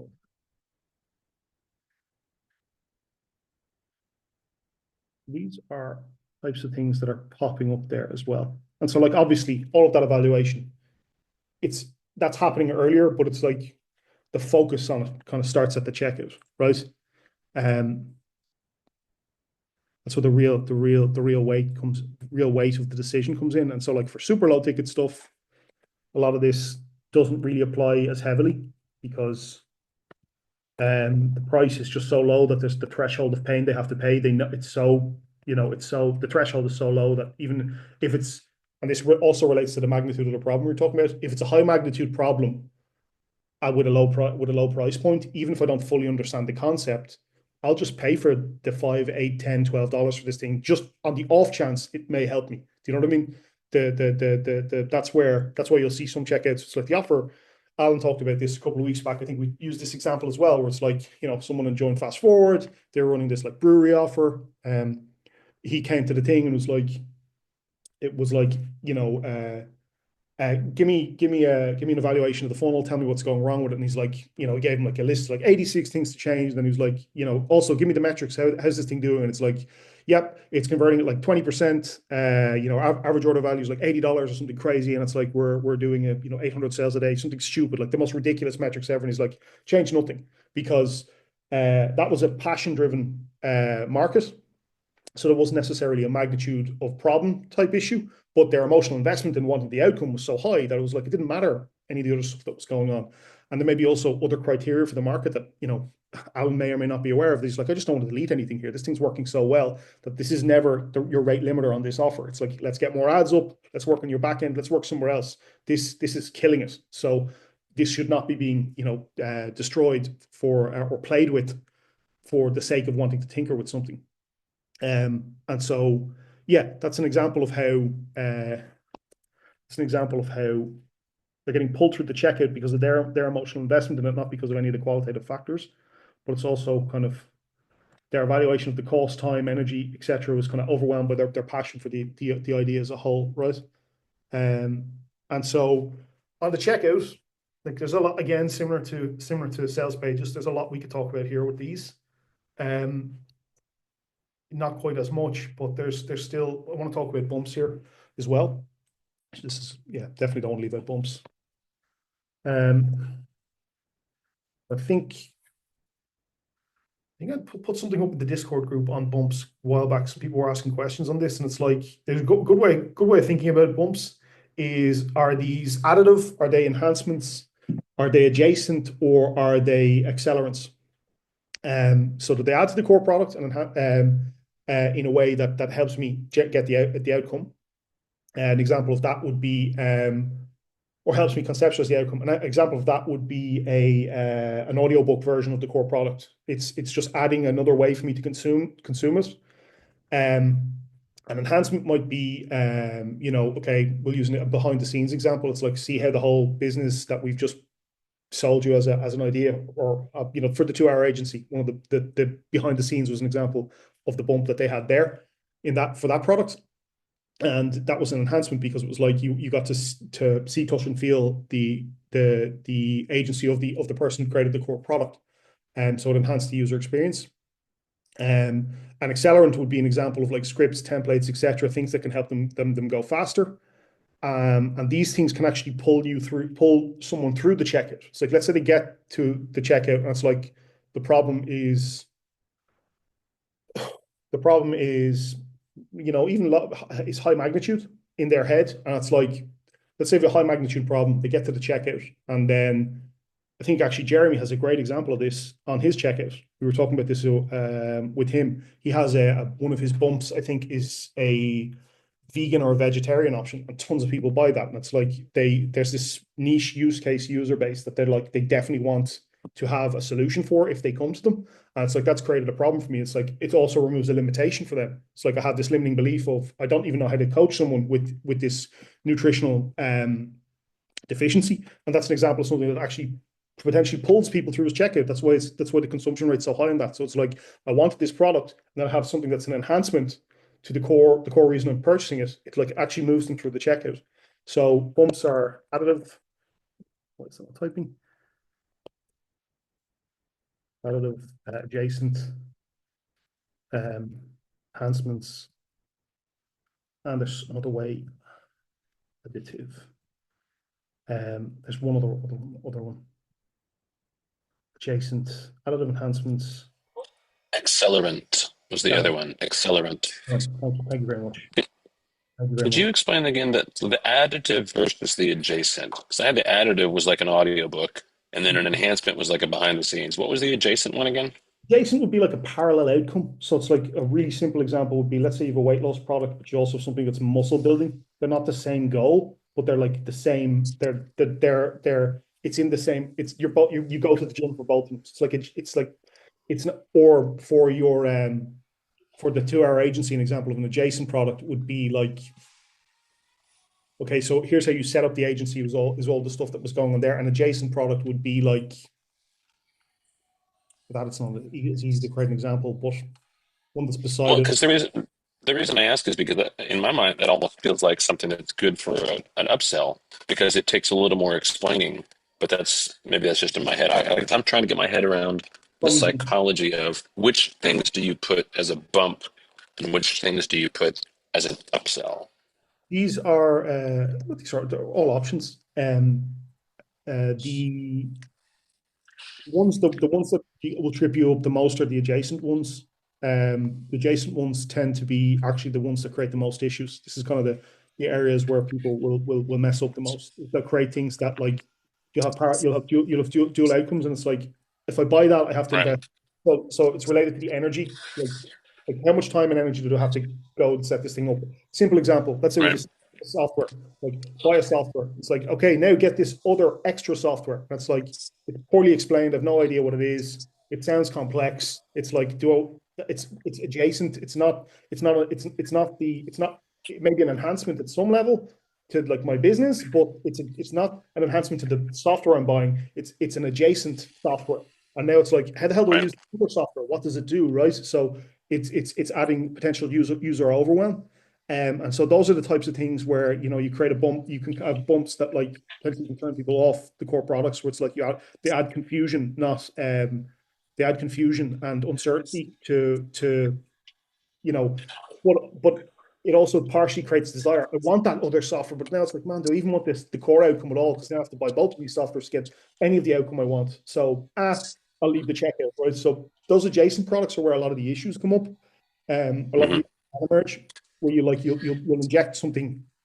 You can even do this with concepts as well. You'll inject conceptualizations, which is essentially what the adjacent bump is doing. Of like, do I even want the original outcome or do I want the parallel outcome? This adjacent outcome. Right.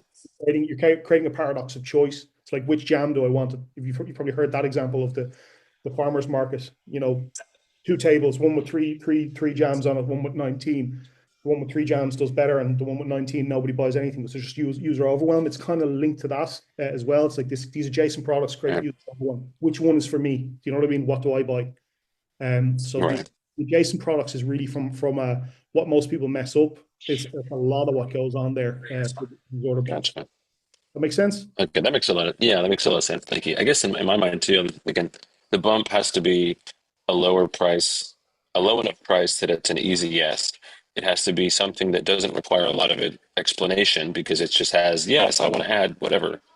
And you don't want to cannibalize the main thing. So that helps me conceptualize that a lot better. Yeah, yeah. Well, you can like sometimes like I'll have times where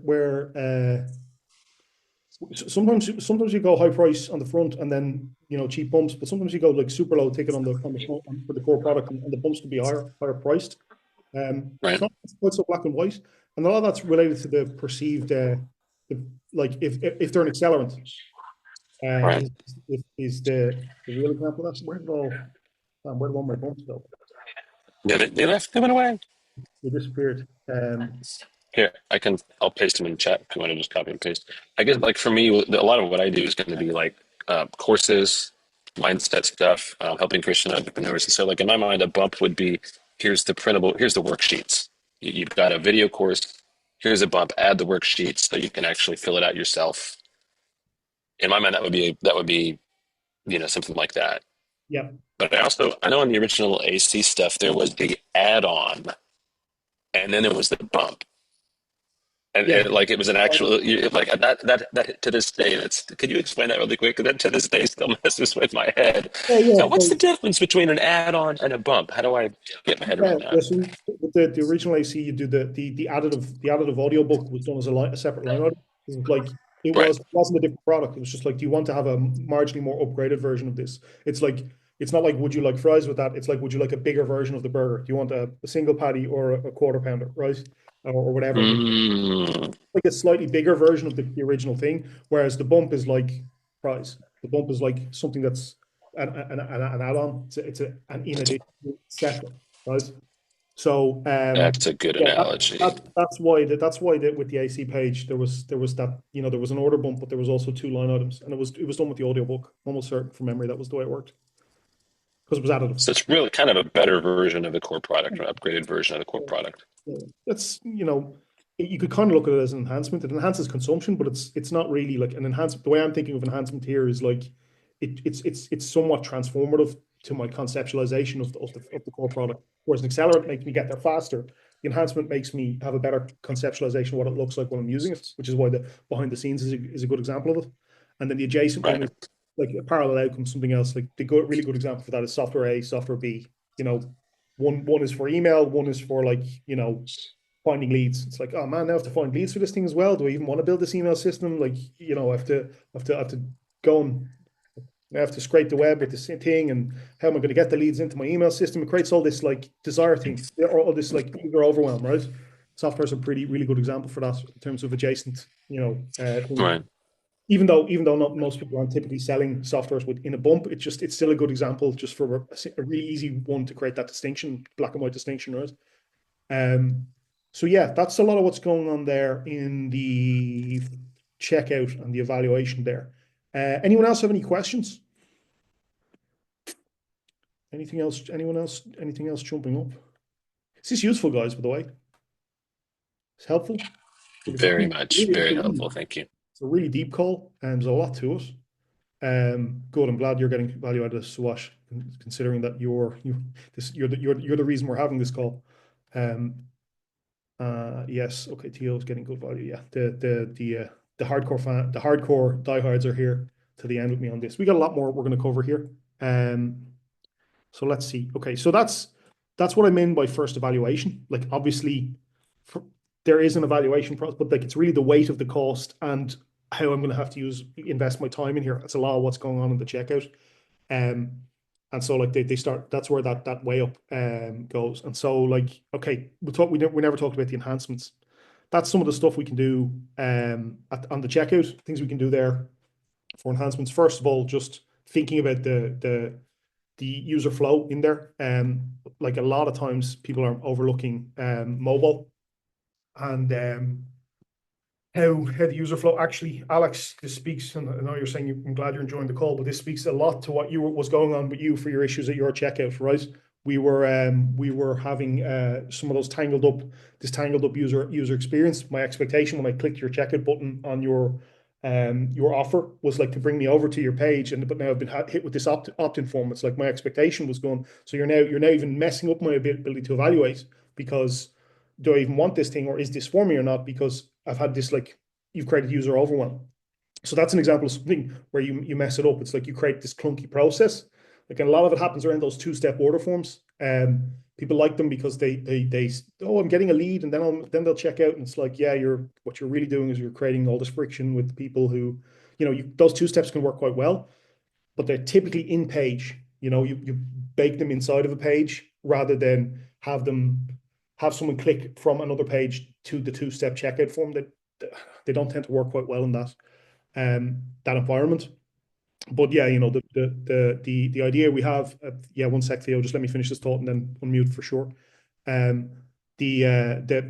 an example. Like Alex's example. I think we covered that on. I'm not sure if it was reading offers or probably was reading offers. I think it was actually. Yeah, it would have to have been. It was the reading offers call we did about a month ago.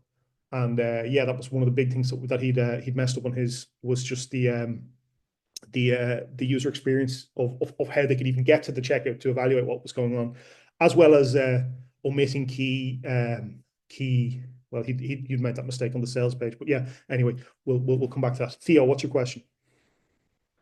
Yo, Kevin. Yeah, I have a question. So do you think it's better, but just instead of having the opt-in in a landing page, you go straight like as a button to the checkout page? Because I've always done it like opt-in landing page to retarget with email, and as well like. I think I actually sliced this. I'm starting to slice this more by problem-aware, solution-aware markets. I think for the problem-aware, I want them to opt in. I want them to opt in because I'm going to need that abandoned cart sequence for them. For the more solution-aware markets, it's like get out of my way and let them purchase. It's kind of the way I'm starting. Okay. That's if you're looking for a black and white answer on it, that's the way I'm thinking about it. For the problem-aware guys, you need more nurture. Like an abandoned cart sequence works well. For the solution-aware guys, it's like they get to the checkout, they're going to purchase anyway, and it's like, I don't need your email sequence. I've either decided to buy this thing or not, right? That's kind of where my head's at. with it. Yeah. So that's how I'm starting to think about email opt-ins. Gotcha. So they click on the landing page, just a button, and then checkout page, you do just a one step or two step, just one step?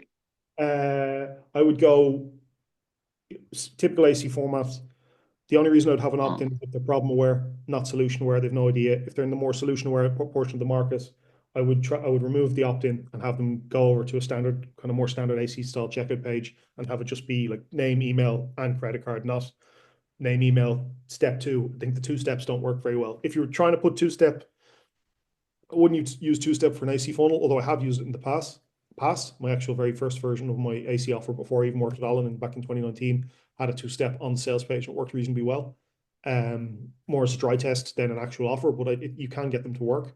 But that would be the type of environment I'd want them in. The two-step forms is like like VSL, offer, and checkout in the same page. They don't even go to a checkout page. It's all baked inside the one page. If I was to do two steps, I think that's the only place they really work. Outside of that, I think they're messy, they're clunky, they overwhelm the users. Like they're an elegant mess, and they're a really nice way to feel like you're doing something special that's just wasting a lot of money on traffic. That's wasting a lot of the money you're spending on traffic, in my opinion. Gotcha. So like you said, solution aware button and then checkout page, right? Otherwise, probably more like lead opt-in and then the checkout, right? Yeah. The lead opt-in, I think, is more those kind of people who are like, more kind of low emotional state problem aware audience or problem aware audiences, whereas the high emotional state solution aware types, you just want to get out of their way, let them get to the checkout. They're pressing the buttons, they want to get on with it. That's the way I'm thinking about that. That makes perfect sense. Thanks so much, man. Yeah. I think so, Jeremy. Yeah, I think definitely that would be a worthy split test for you. Your leading indicators, and you can think about leading and lagging indicators, would be how much consumption are you getting in your emails?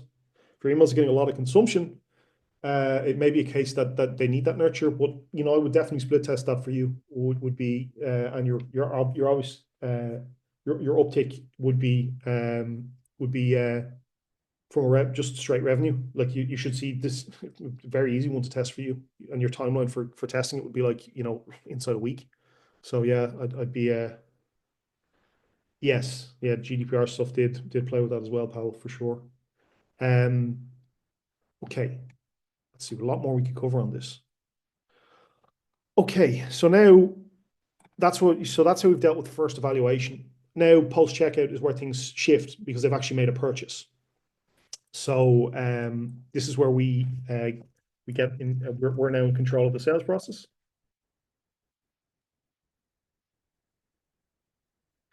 We're now in control of the sales process here. Everything prior to this, outside of our environment and assumptions, but everything from the ad network, the sales page, and the checkout, they're kind of more in control.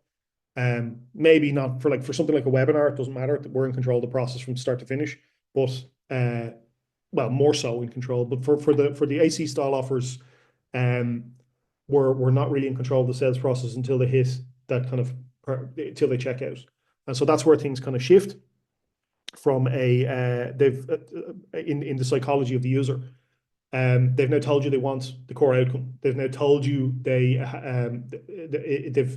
You can think of it through a couple of lenses, but there's a damaging omission in there potentially, or a desire for an outcome, right? So it's like I either have this massive limitation that I feel your product removes from me, or I really want the outcome associated with it. And so, what else you got?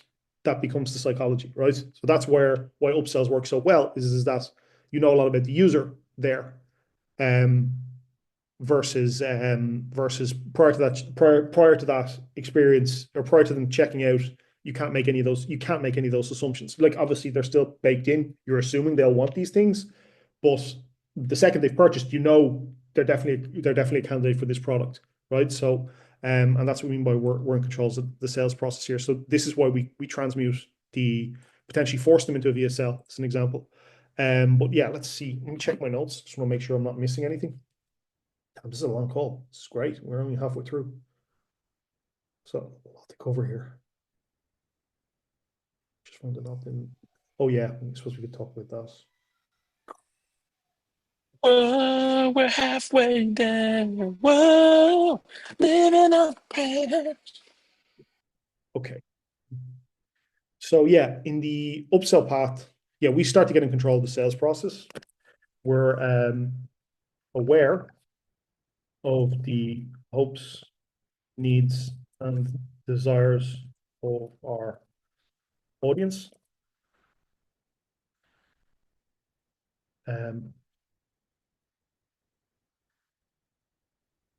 Two people just left the call. Yeah, Phil, no, no more singing. Or actually, if I want to cut the call, I'm gonna pull you up for another round. Right? We're aware of the hopes, needs, and desires of the audience. What else?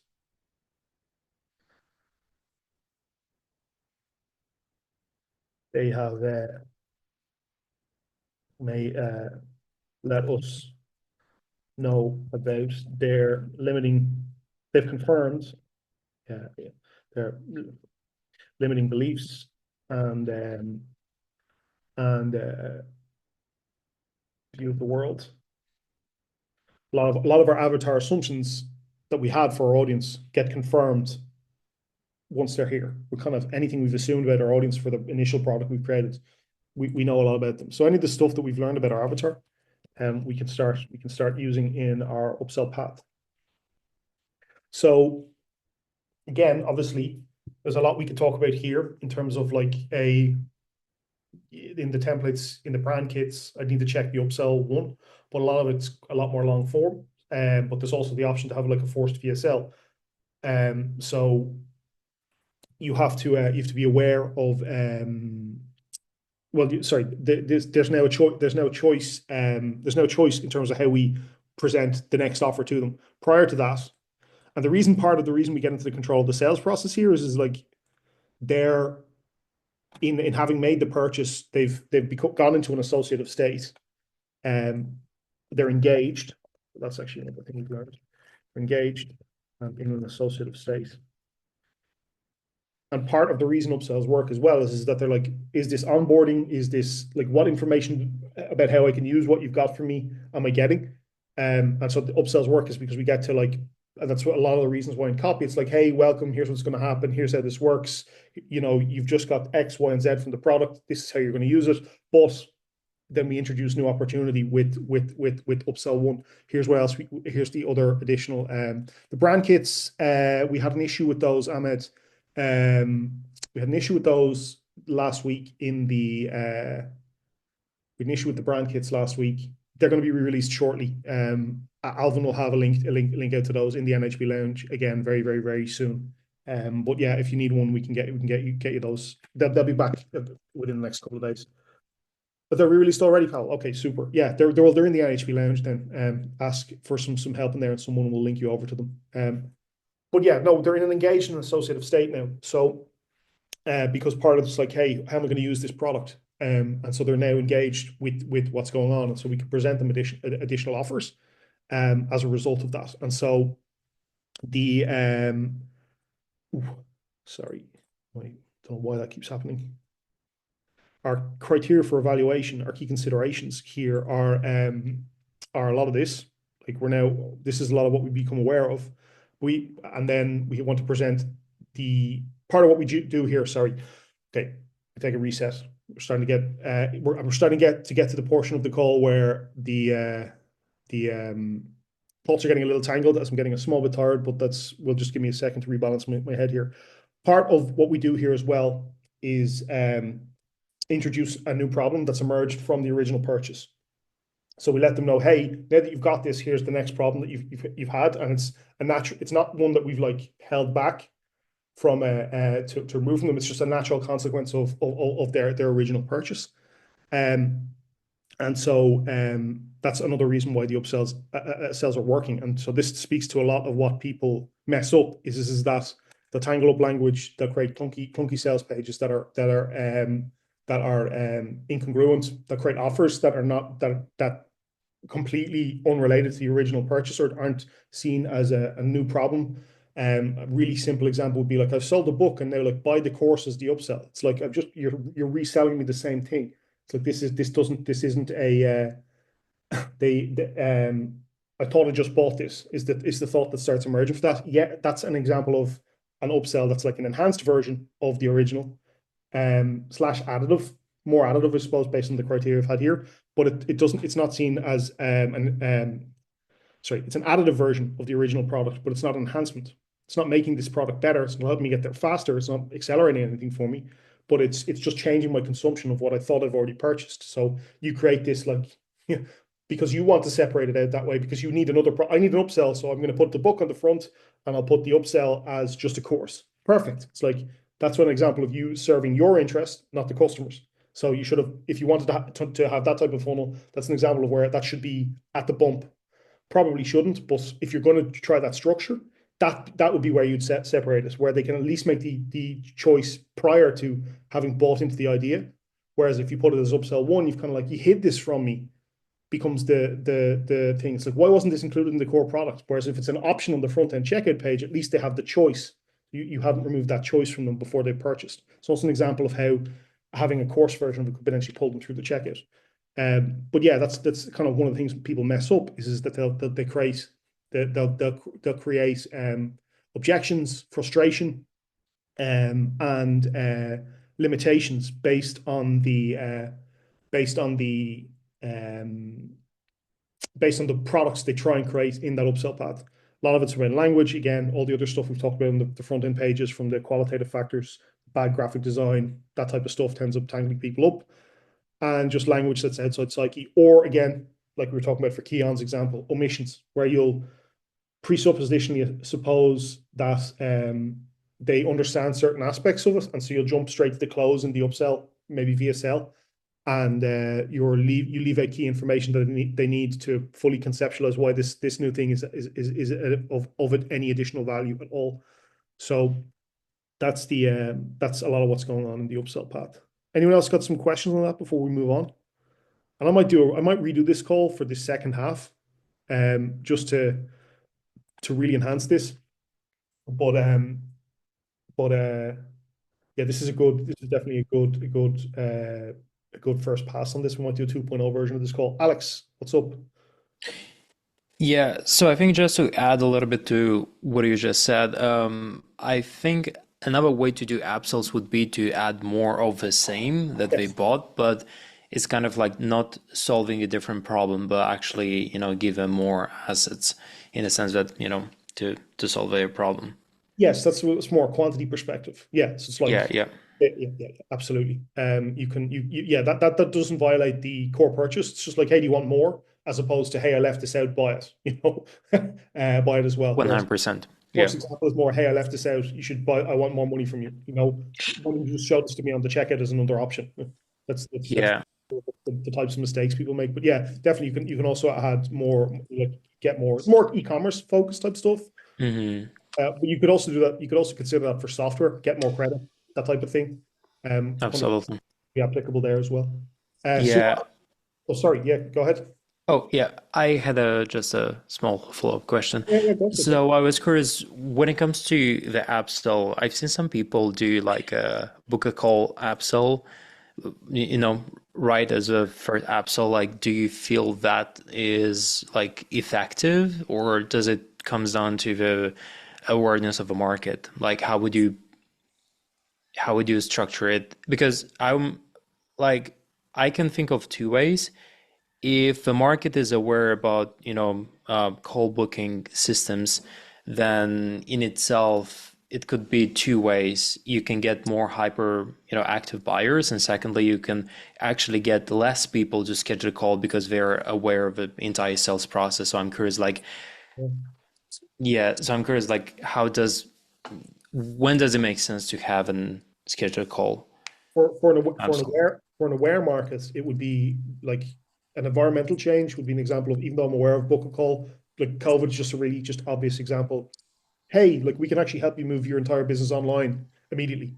Like it's like, there's an example. Let's get on a call and talk about it. It's like they're in such chaos and the magnitude of the problem so high. I don't care that I know that this is a sales process. Get me on the phone. We need to solve this, right? So that's an example that even though I'm aware of the sales process, the magnitude of the problem is kind of linking into that for that. But really it would be around environmental shifts, and COVID's a really good example from a black and white perspective.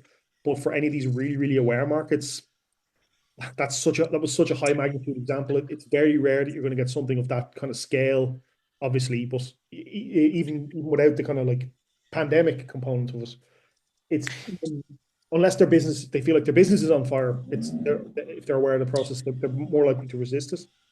Yeah, so I'm curious. Go ahead. So I'm curious, like, to have like a real example. For example, for dropshipping market, I just saw a couple of days ago that Trump has implemented a couple of changes in the taxation system. So there is like a export-import fee that adds to, the fee that they need to pay. So as a dropshipper, that shrinks your profit margins more. So could that be a high magnitude problem as to, a reason why you can Yeah, ascend those yeah. to a goal? Definitely, that's the reciprocal tariffs. It's like, here's how we're managing that. We've actually found 15 suppliers here locally who like bring it all in at cost, and they absorb, the costs are 5% or 10% higher based on your unit cost, but not based on the whole value of it or something like that. That's the type of thing that, yeah, that's a massive shift in the environment, right? It's still coming back to the environment. The taxation issue Yeah, yeah. created an emergency, right? You think of it through the emergency lens for that market. What has created a chaotic emergency that is a pressing problem or creating a lot of uncertainty, fear, and doubt that they'd want to get on the call? 100% for any of those type of things, those calls will be, you'll bypass the kind of skepticism filters for Makes sense. those type of markets. Yeah. For those same markets, if you do book a call and it's just hey, present yourself as like friendly person, let's just get on a call. And they're aware that that's like, this is a sales process. Like that's actually going to, just as you've said, do the exact opposite. It's going to invert. It's like, who is this idiot who doesn't realize that I'm aware that it's a bloody call, like for a sales call? I'm definitely not getting on that. See it, right? Whereas when that's put in like post-consumption of product, in the members area and through time to value, like if you give them a lot of value, get them into the product, get them enjoying it, suddenly like, yeah, they have a book and call process, but it's like, I've had such a good experience here. I don't care about, I know that this is a sales process, but I want to get on the call with these people because, what else you got, right? I've had the product has taken over and it's given me a good experience. Now that's why this is to the attention. And this is a lot of what we talked about in this post here in the Facebook group that I'd linked in. The doc, right? That's a lot of what's going on there. And also Stephen's question, I think Steve had to hop off the call, but yeah, the time to value component is part of that as well. Like you can introduce book call way quicker when you've given them a lot, when you do it almost immediately after time to value has been realized. Something valuable has happened. I appreciate it. I'm open to talking with you and your business more, just even out of that reciprocity. I've paid you outcome, you give me a sense of the outcome. Now I'll get on the phone with you, right? So, for your drop shipping store, the example would be like, here's a template you can install on Shopify and have it uploaded and have 7 products on it within 10 minutes. Like, okay, now cool. You've made that happen, made it easy. Now I've got something valuable. I have something I feel that's tangible. Now I want to get a call with you, right? More likely to. So then again, in this case, calling the leads after they made the purchase or like the customers won't really make sense either, right? Because again, you can do outbound, yeah. With the outbound, I think it passes the skepticism a little bit. You just have to have good justification for that. The book and call process, like, that's been so used, it's like full direct response. With outreach, if it's like, with direct outreach or calling them, it's like, for example, it's like with your onboarding call, your direct outreach call, as long as you make sure it's not a sales call, it's just like, hey, Alex here from XYZ Dropshipping. We saw you bought. This isn't a sales call. You can even go with it's like, here's what you need to do, bang X, Y, and Z, and also make sure you check out that training in the members area. That's going to really help you, or whatever it is. Like if you have the resources to do something like that, that's an example of how you can actually invert the expectation. It's like, I was expecting this guy to try and sell me, and no, it's just an enhanced customer experience. Now, the next time you have a call for me, of course I want to get back on it, because it's like, even if you've something to sell me, there's probably some value in here as well. So makes sense. So like having two ways, right? Yeah. Having two. You can do some outreach type stuff if you invert what you want from the business, which is a sale, and invert it to what the customer wants, which is a better experience. So if you invert the intentionality around your outreach and make it like, how do I enhance your experience? You can do a lot there. Now there's more resources that have to go in for that. Not everyone's going to be able to do that, But for those really rare markets, that's where that's the type of thinking you probably need to have. Appreciate. Yeah. Thanks a lot. Yeah, no worries. Super helpful. Hey man, this has been amazing. You're getting the value you asked for in the lounge, are you? Yeah, no, this is deep dive. Yes. Love it. Just a question to clarify around the upsell. So I guess like the main thing is if I'm giving an upsell and so let's say it's like let's say the book is around how to build your six-figure business, and then the upsell says, well, here's a 90-minute class on how to build your six-figure business. It feels like, hey, you should give me all of that in the core offer. Yeah. Right. So Yeah, that's where there's a frustration. Yeah. Right. Yep. So so we don't want to we don't want to give the same thing that they should get in stage one. Yes. Well, like for example, for the 2 Hour Agency, which is an example I've referenced a few times, in the upsell path they had the Ultimate Agency Pack, right? Which was their upsell, where you got like an agency template and all their scripts and like ads for email outreach and all this other stuff. There was also a 90-minute workshop of behind the scenes on how to for their agency accelerator type thing. I think a live workshop Robert had done. Like, had it just been that live workshop and nothing else, yeah, now I'm feeling like, why wasn't this in the core product? It's like, because that was added to something else that had all this other value. It's like, yeah, now it was just an enhancement to that core product. So you're right in the way you're thinking about it, but you can also think of it through that lens where it's like, if it's connected to something else that's justified being separate, it doesn't feel so violating in the same way, Now, for it being I bought a course, here's the video version. I bought a book, here's the video version only. That's a little more violating. Get a video course of how to implement the system you just purchased versus a workshop. A workshop, I feel, is a little different. But yeah, that's you can kind of see the distinction there, right? Yeah. No, to be honest, I've noticed this. I've been through a lot of checkout pages over the last 8 years, and then you feel with when the congruency is not there, you don't feel like it is. You don't feel like buying again. But for example, with the EC funnel, I was very surprised to see the 7-day fast start there, and that was like massive value. Yep. Right. Yeah.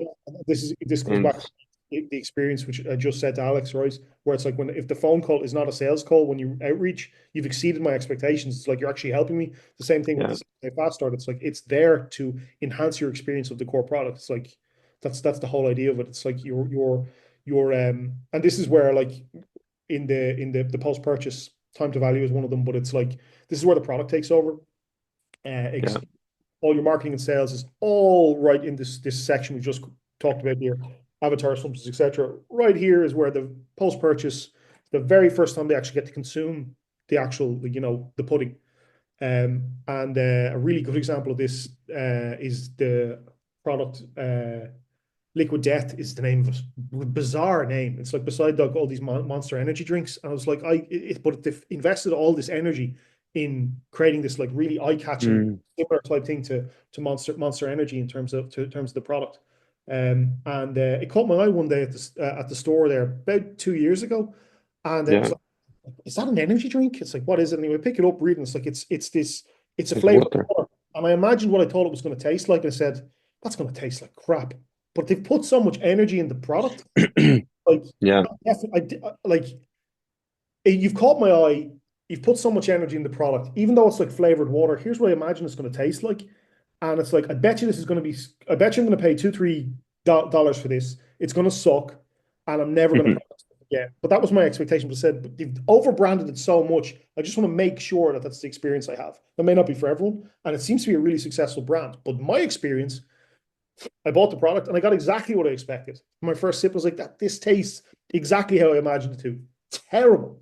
And so I'll never purchase that product again, irrespective of how no branding, no marketing, no sales, I might try another. I wouldn't try that one again. They could give me a sample of something else, but if that had a similar expectation, that's it. But I have to try the product again before I buy it. And if like Coca-Cola, which is the biggest consumable drink in the world, of that type of like instant purchase type thing, it's not being like, while they have all this marketing and they have a marketing engine and machine, It's really distribution and consumption.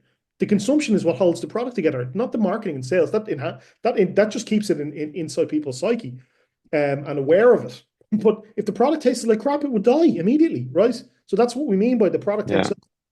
And like the second, right after here, and this is where the time to value concept I was sharing with Stephen at the start of the call, based on his upfront question is that's what we mean in consuming your product. How do we compress that time to value? How do we create something that gives them, fulfills and exceeds their expectations? And that's a lot of what's going on. And that's also one of the issues from a productization perspective. When someone's like, I've sold a book and now we'll hide a course somewhere else, it's like you're disjointing the product. You're like pulling it apart.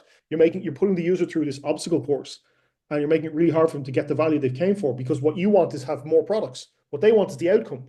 And so you're putting an obstacle course there to try and sell this jungle gym of things, but you want to keep them in the jungle gym that they to purchase more stuff. Whereas it's like, no, give them everything they need and sell enhancements rather than having them go through this kind of maze of products. And a lot of people make that mistake in just general productization, especially newer to the kind of building products type game. So yeah, does that help? Yeah, definitely. Yeah, I think it's sometimes people lose the basic principle over under promise, over deliver, isn't it? Yes. Um, Yeah. yeah, great. We'll definitely need to watch this again. This is really good. This links back to, when people are like, oh, $27 buyers are better than $5 buyers. It's like, part of what you've done there is filter investment prior to the purchase, but if you can exceed expectation, you can turn a $5 buyer into a $5,000 buyer. But we have plenty of examples of that. When the AC book was $5 in the very first instance of it. In its earliest versions, it was a $5 book. Came in, bought the $5 book, and just as you said, the 7-day fast start. Wow, look at all the value here. He saw the 7-day fast start, immediately got on the sales call, and Phil will remember Jim. He came into AC. Literally, I bought a $5 book and I joined a $6,500 program. That was his user journey, because we had the experience exceeded the expectation. The consumption of the product made him go, I need. Guess what? Right to the top. So that's where we mean by time to value and exceeding expectations. And so time to value, the time to value for him wasn't in generating the outcome; it was belief. You've made me believe that you can help me. Right up. So that's a lot of what's going on there from the consumption of the product, right? So yeah, so Wash, but we're gonna kill that for you, all of this for your offer. We're gonna work on all these little details. But this call is, I'm glad you asked it, because this is really foundational to what we're working on for you, big time. Yeah, thank you. Yeah, no, my pleasure. I'm glad you're getting value out of this, man. Phil, I think, was next. Yes, 2 quick questions. One of them, and I posted them both in the chat with screenshots. They're based on the AC Economics Calculator spreadsheet. Yep. The first one is down on the bottom. What is the line item ROAS, SEX? Someone has messed with this. Someone has clearly messed with this. I don't remember what it is. It's in 2 different versions of the spreadsheet. Like, this was probably editable at one point when it shouldn't have been, and someone has played devil's a devil's at the devil's play. It's been the devil's playground. I have no idea what that is. So okay, well, that's my response to that. Alan, very someone good. else may have an answer to that, but for right now, that's my answer, and I'm sticking to it. I'm sure Alan have all kinds of answers to that. The second question is specifically about pricing numbers in terms of the flow of psychology. I know there was like this 27, and then there was a 995 add-on and a 29.95 bump. In terms of, like I put an example there, in terms of the feeling of the numbers, has there been any research, or do you have any experience that would kind of shed light on that, as far as ending in sevens, ending in 95 cents? Yeah. The relative. Any thoughts on that? I think a lot of the reason we chose like 29, well, Alan chose 29.95 and those types of pricings for that was he wanted pricings that were different from everyone else in the market, so that it didn't feel like more of the same, because this Right.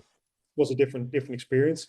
And so he was trying to, part of it was to violate the expectations on pricing. I'm a marketer. I expect to see $7 book. Well, why is it's $4.95? I'm a marketer. I'm expecting to see a 997 or a 997 upsell. This one is not that. Do you know what I mean? So it's just like, what can we do to skip by the? This is different. It almost almost engages the user, right? For this market, Right. for different markets, that's not really a consideration. For AC, it's kind of one of the things going on there. I'm sure there's way more. I'll have more context on that, but that kind of from a pricing psychology perspective, that's a lot of what was going on there. Was to violate the prior experience that they'd had with all other markets, where all other business owners, where there was a lot of stuff, high price stuff being slung that wasn't very valuable. It's like we've got something super low priced that's more valuable than the $2,000, $3,000, $4,000 courses you've been buying for the last decade. That was the whole idea. Okay. Any other insight in pricing psychology between the different elements of the flow of the funnel? Yeah. What I would before you brought the AC example up, and I'm glad you asked it again because I'd forgotten it, but I remembered it now. The other example is to think of these things through the avatar's lens, and who they are. So, for example, if they're used to pricing by the hour, if they're used to pricing by the job, if they're used to pricing by a deal, etc., you can kind of think of numbers they're comfortable with. For example, let's say you're dealing with an accountant and they're used to doing like $300 or $400 programs or accounting packages for, like, I don't know, a tax return. That sounds like a simple thing. Let's say you had an offer. It's like you put a 297 upsell there for them. That doesn't skip by they're used to charging that. So that's just one tax return, right? So you can meet there. You can think of it through what type of numbers are these people used to dealing with, their prior exposure. That's so yeah, that's some of the stuff you can think about from a pricing perspective. So yeah, go back to the avatar. Who are they? How do they work? How do they generate money? And in that, what are they comfortable with inside of that universe? I think that's another thing you can think about when pricing stuff as well. Not all of Love it. it. But the other one Thank is you. the other one is magnitude of the problem, which we've talked a lot about here as well. It's a high magnitude problem. Price elasticity goes up. So, but that's another cool little trick, is to think about it through what are they used to charging or paying. Cool. Thank you. Yeah, with pleasure. Theo. Yeah, yo, Kevin, I have a question regarding calls. You have two formats, right? You have evaluative book a call, or you have the straight pitch to back end. How do you choose the right format depending of the level of awareness of the audience? So you mean like where they can they come to a page and they can just opt into they come to a page, it's book a call, and then they go through a pre-qualifying checklist only, or you put a VSL in front of it? Is that what you're getting at? Where it's Like at the end of the funnel, right? Like as OTO2, like okay, right. So I'm putting this as upsell too. Well, there's a lot. This is similar to what Alex had asked earlier. It relates to their awareness. If they know what a call is, they don't appreciate it as a default. If a call means you want a 3K or 10K program from me, I don't that thing I'm gonna dodge like a Jedi, because I haven't got any value out of this immediately, right? It's like they're going to contort themselves every which way to get away from that thing, and you're also creating you're creating a negative association with your core brand. It's like, fuck, another book a call, really? So it's like, it really depends on their familiarity with the format. If they're unfamiliar with what a call is, you have more opportunity to present that as help, and then especially even still for the unaware markets, if you turn that sales call into a call where you just give value and try and extend the sales cycle slightly, you're going to create a much happier customer base. It's obviously more resources, but that is just something to be aware of. But yeah, that's the way I think about it. If they know what a call means, if they have associated with call with some dickhead's going to ask me for 6K, they're not getting on that call. Yeah, okay. That's just the short and tall of it, because it's just like, I've just bought your damn stuff, and it's like, I don't know who are you? It's like, is this stuff any good? Whereas it's like, if you want to go straight to book a call, we did this for Will's stuff, right? For the How to 10 Million book. He went straight to book a call as the upsell. And a lot of what's going on there is you have to talk to them about who they are. A lot of what I did in that VSL when I wrote that for, or in the script for that when I wrote that for him, was he's also more like, this is 0 to 1, 1 to 100. The book is more kind of 0 to 1 type audience, potentially 1 to 100 as well. But if you're dealing with more kind of newbies, even if they're aware of it, they can still appreciate the fact that you're like talking to them in a relational way, and for that call. So there's no like right or wrong answer on this. You kind of have to just like feel where each market is at. But it's like, okay, if you're dealing with 1 to 100 guys who are in a high emotional state and have lots of experience with like back end calls being like high price stuff, they may still appreciate it because they're used to spending money. But it's like they'll know what it is. If you're dealing with guys who are, but they're still going to be aware that it's a call. If you're dealing with guys who are like in a low emotional state and aware of the call, they're gonna really hate it. Like they're gonna absolutely hate that thing, and it's gonna create a negative association with the brand, or more likely to. So it's like this is another post they have as well on the anchors of association. Like, so the first impression people have, we have this thing called an anchoring bias. So, probably heard of it. But the first information people hear on something, it tends to be what they believe is true, irrespective of whether it's true or false. And this is why, indoctrination among kids is so prevalent among all groups. We've now seen it it's moved from, in the West now, it's moved from, religious to the education system. And I'm not talking about moral, good or bad side of it, but it's like, you see why how that has downstream effects on the belief structures that emerge for people later in life. But it's just like once you've given them a set of beliefs, it's really hard to shift those. And so, but the same is true of the anchors of association they make with your business. Once you've developed an opinion of you and your business, really hard to shift that. Do you know what I mean? Like really hard. It's like, so that's why not being a dickhead, giving them a really good product, giving them a good experience. You don't think about it too black and white, but like you want to lean in this direction. The more you lean in this direction, the more you create good experience, right? The more you create good anchors of association with you and your brand. So, you got to be really careful with that upsell game. I see. Yeah. So you would ruin the experience. You'd say like just pitching the back end. Yeah. Even if you do it in a nice way, like, hey, like if you want to go faster, you have to make them aware and make them you have to make them aware that they're going to get value on the call. Make them aware that, like, look, we may have other programs to sell you. You have to show that it's relational as well. And it's like, look, we may also talk about working together, that type of stuff. But if you do that, you can kind of soften it up a little bit and make it not so. At least you're treating them with the integrity to say, hey, I think this call will be valuable for you, and we may also have something to sell you, rather than just going, hey, we've got a call and we're going to help you, and then bang, it's like, so tell me about your problems, like, and what sort of budget do you have? It's like all this like, all this like process driven criteria, how much money, how big is this problem? Like, this isn't a call to help me. You're just like plucking me for information to try and like sell me a high ticket program and then push my the back, right? So like, relational selling versus like, manipulative selling. I don't know. I've never enjoyed any of those kind of like scripted back end type processes. I really prefer a much more natural. It's a longer sales cycle, but I think, this is one of the beauties of our AC offers is that, in an ideal world they'll at least wash out ad spend. So you treat people right, they'll eventually come up there. Just got to build enough desire. Yeah, kind of links to the nature and need as well. One-time problem, transient, cyclical, etc. So like you got to play with all this stuff. Like all of this stuff is, it's all got to be factored in there in terms of how you think about what your strategy for any given offer is, and that's why one won't always translate over to another market, one for one. But yeah, these are the types of things I think about. Gotcha. So lead with value. Yeah, lead with value and having a good experience. Yeah. Right. No, definitely. Yeah, definitely. It has to be, and you have to treat them with respect if you're trying to get them on the phone immediately. Yeah. Don't be very transparent, right? Like any awareness of what a phone call means. If a phone call means a high price package, you have to actually provide real value, but all make them fully aware that, look, we may also have working with you, but like we're not going to pressure you. This isn't going to be a crazy sales call. Actually, can give you some value, and then you flip it over on the call. But at least that way, you're like they know you're not disrespecting their intelligence as the reason. 100%. Yeah, I love that, man. Awesome. Yeah, no worries.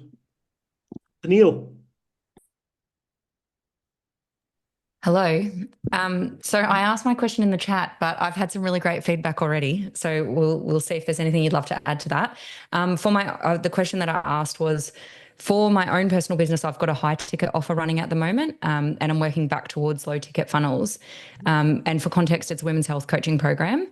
And so far, I've operated on book a call, and it's been really good conversion rate, like 90% sign up rate from the calls. But I think that's due to our VSL. We make, like I say to them, you have to watch the VSL before the call. And the woman who didn't sign up didn't actually watch it. And so then when I was in the call, I was explaining I fell into that sales process, I guess. Whereas the VSL kind of sells the program, I think, because it gives them the price, it tells them everything that's included.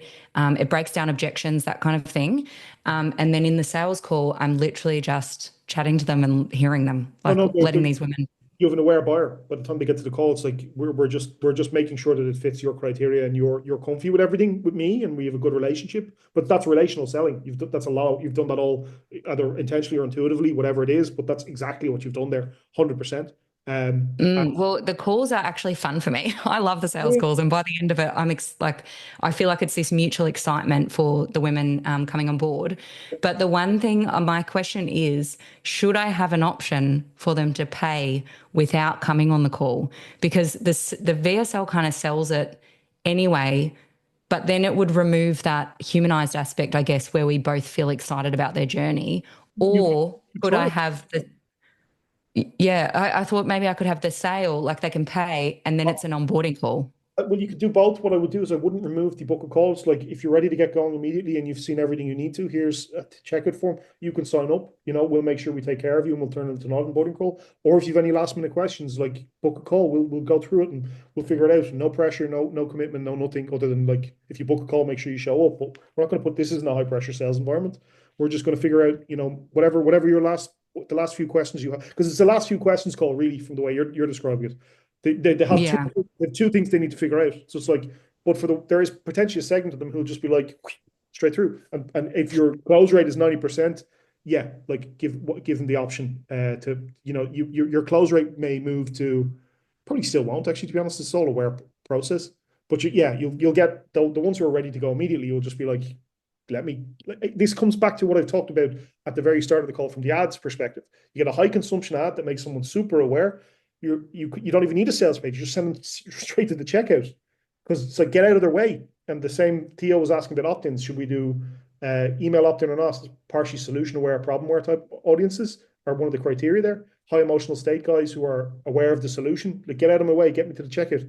Your audience, yeah, that's what I'm thinking, is that I'm standing in their way a little bit. Yeah, your audience is kind of in that category. It's like, and I think you sound like you build a really nice process to just like, hey, get out of the way, let them buy. So you could put. I wouldn't do one either or, both. Like just keep the call there as an option, and I would just have a last few questions call. Or if you need a last few questions, hop on. We'll do it. No pressure. You can see how we operate here. This isn't a high pressure sales environment. We want to help you. So any last minute or final bits that they need to know.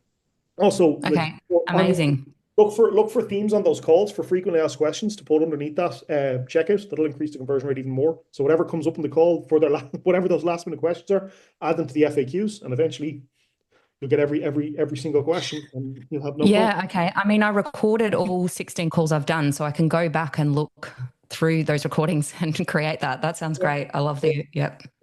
So that'll be the way I'd be thinking about all that. But yeah, no, it sounds like you built a really nice relational selling type environment. How are they coming to you right now, Tennille? Like where it's all just been through. It's all been through Instagram and like word of mouth. And so that's why I'm here, because I want to not be reliant on Instagram and posting on my stories or whatever.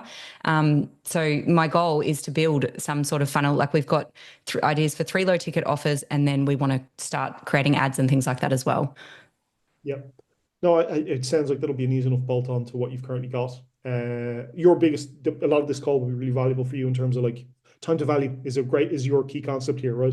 That if you can, for everyone, right? But if you take a time to value approach to your funnels, like how can I get them the first sense of an outcome? You build that great experience, then they'll wander over to the process we're talking about here now. They'll see that you're currently using for your VSL and your backend book call process, and they'll stumble into that and be like, yeah, this feels great, let's go.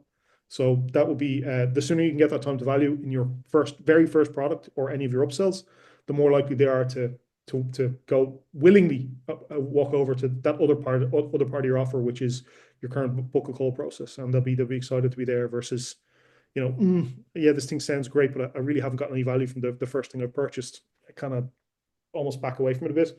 And a lot of the value you've currently been building has been on Instagram through that kind of probably relational environment that is in there from all the posting and stuff you're doing on there more organically. So you're kind of building that know, like, and trust. So the same happens with the product once it's gone. So yeah, amazing. Thank you. Sounds like you're really well positioned for a good AC offer. To be honest, sounds really well positioned. I love to hear that. Yeah, so much time and energy, and yes, the same as everybody here. So awesome. We've got reading offers next week, so if you want to bring your ideas to that as well, I'm ready for it. I'm bringing them next week. We'll have a look at them there. No worries. Yeah, amazing. Thank you. Oh, my pleasure, Alex.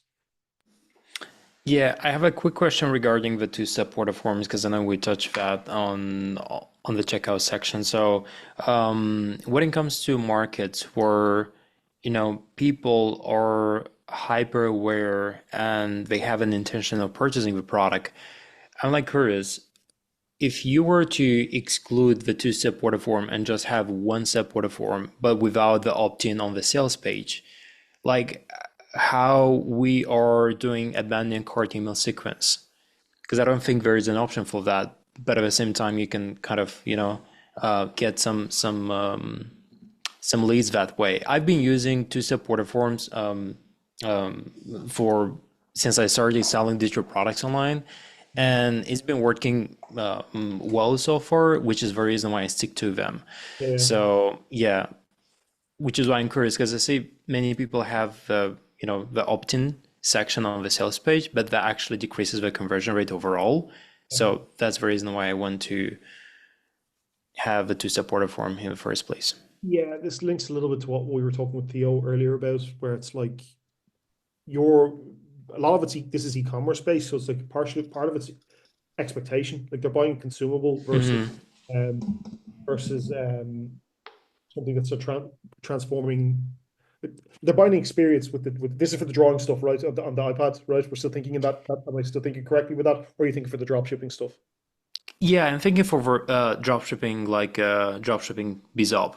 Okay, for that example, yeah, I still wouldn't. I just do an opt-in and then straight to checkout. Just do an opt-in on your AC page or AC, and even if not an AC, just build a structure for them to opt in. It should be fine, and then you can test no opt-in and opt-in and see which works better. And it's like then it's just a numbers game. It's like, okay, we have the opt-in, we're generating email leads, and then you can look at your email sequences and go, are these leads, like also the CRM costs, which people aren't factoring in, like Active Campaign is now, I know if you're using Go High Level or whatever, but Active Campaign's gotten really pricey. So it's like the value of a lead, as far as I'm concerned, if I'm using Active Campaign, has gone way down, because it's like I have to try and nurture these things and build a massive to think, if I'm in a solution aware market and they're never going to come over anyway, why am I campaigns pockets? Fill my own pockets with just the buyers, so I'll only put it there. So it's like again, that's some of this thinking is related to that now. Which if you're using Go High Level and you've unlimited leads, not an issue, right? So stack, but it's all related. It really comes back to all my avatar assumptions: who they are, do I need to nurture them, don't I? If they can buy this product on an impulse purchase and it makes sense for them. If I have them on my email list and I'm emailing them 800 times a week, are they ever going to become a purchaser? Doesn't matter. It's like if they couldn't make the decision on something so obvious as an addition, they've already made the association. This isn't for me. Having them on my list doesn't help me.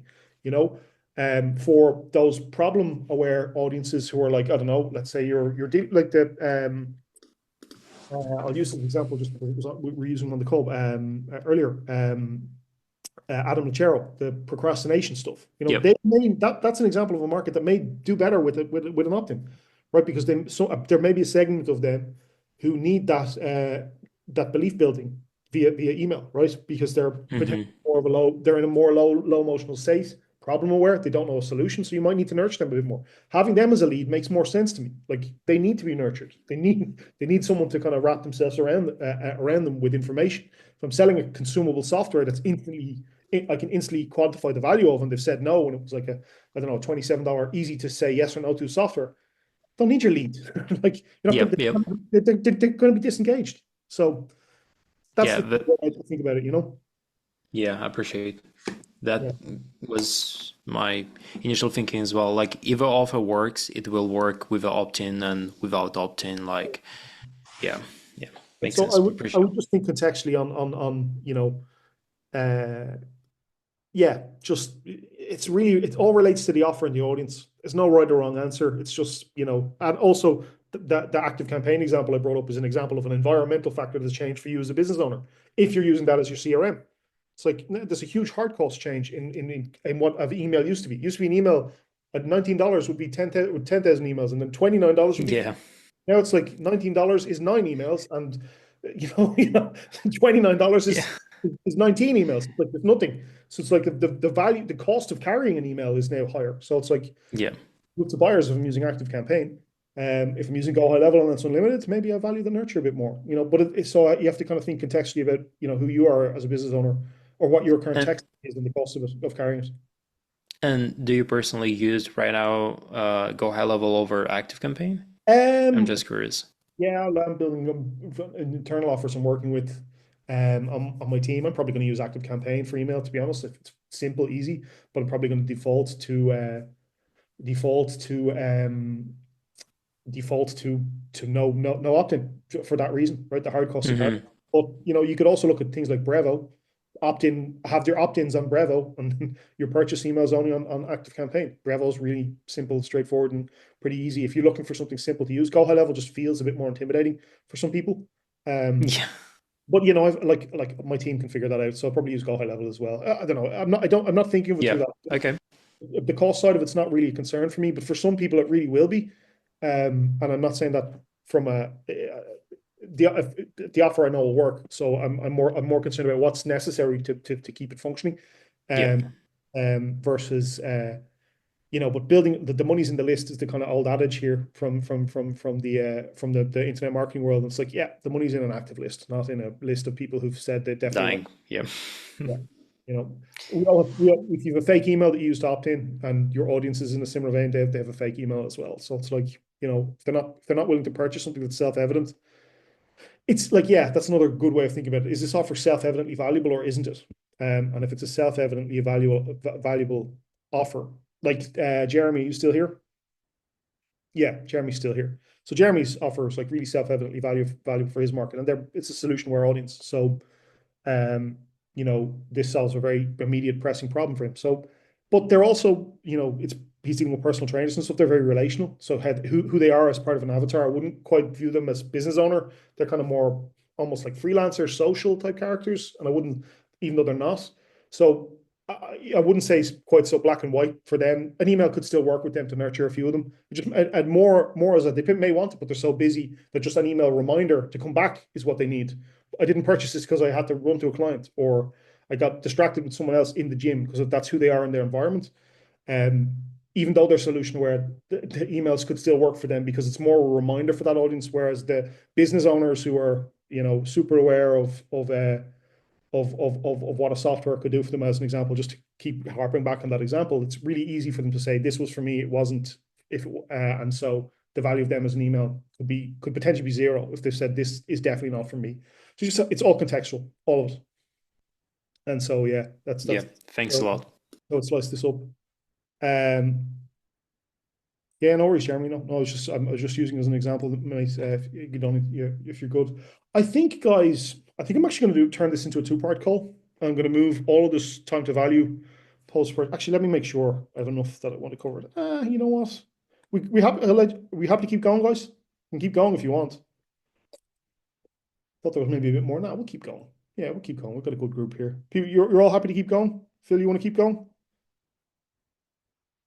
Up to you, man. Yeah, your call. Okay, cool. Yeah, we'll keep going. I don't want to separate this out too much. But Well, here's my only question though is, I mean, at the end of the day, all of us, and you included, have finite mental resources. So you're awesome and you're a champ, but also as far as the quality of the output, I wouldn't want you to, you know, Well, unless of course, if you're trying to beat Alan's record, you know. yeah. The way I think I'll deal with this will be we can always do a 2.0 version of this where we take all this information and just like expand upon it, right? So and just talk about it again. So yeah, I think I'll finish this here I'll finish up this, like we'll continue doing these because there's only three more columns of this. So we'll get it here. So yeah, as we talked about time to value post purchase, kind of hinted at this a lot. It's like the experience of the product. Can you share your screen again? Oh, apologies. Yep, no worries, mate. Sure. Oh, it says I'm sharing my screen. Are you Yeah, sure? it's on. I think you've probably pinned me to the screen, Phil. So maybe check your Zoom settings. That's probably what's going on. But yeah, no, Thank you. yeah, no worries. Experience of the product is really what takes over here. From in the post purchase. And so why is that happening? Sorry, because we've been product is what takes over here, right? And so, and there's so much more we want to talk about. We're going to talk about MVP products as well. But this is where this relates, right? So does it meet my expectations? The time to value, I know I've mentioned that above, plus time to value. Is anything missing, confusing, or lower quality than expected? Can I easily access it? Is it congruent with the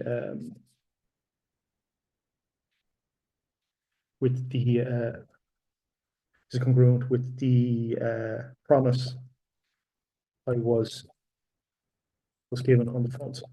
I was supposed to linked on meeting my expectations, but you still think about it in a couple of ways. These are kind of the things that jump out to me here. And so, welcome emails, onboarding sequences, all this type of stuff to help guide them through. Key concepts, it's another big one. We talked about this in this post here in Facebook group, which I'll come back over here. Yeah, this post.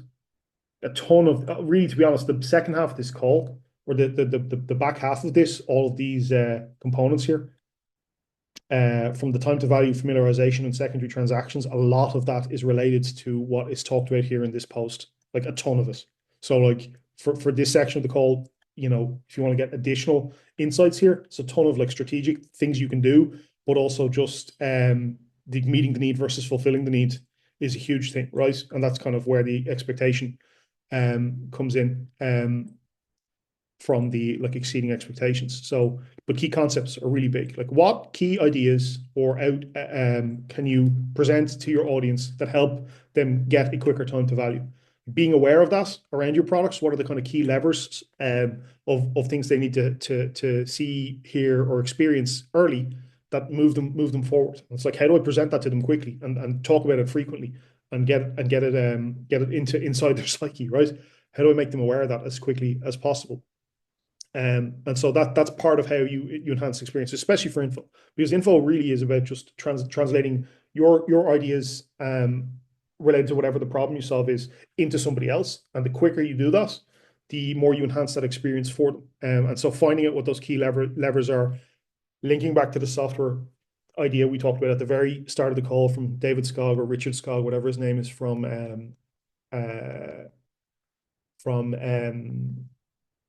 Salesforce, where it's like the biggest limitation with software is getting that first experience of value.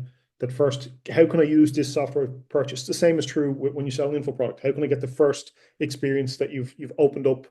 You've opened up my perspective and helped me conceptualize how I could solve the problem I'm having with whatever whatever your product is. So that's a lot of what's going on there. So finding those key concepts is big there as well. Let me check my notes here as well, make sure I'm not missing anything. Everything in that post from the Facebook group also adds to this. I'm not going to kind of cover any of that purely because it's more tactical. It still covers some of this stuff, but this is more the psychological side.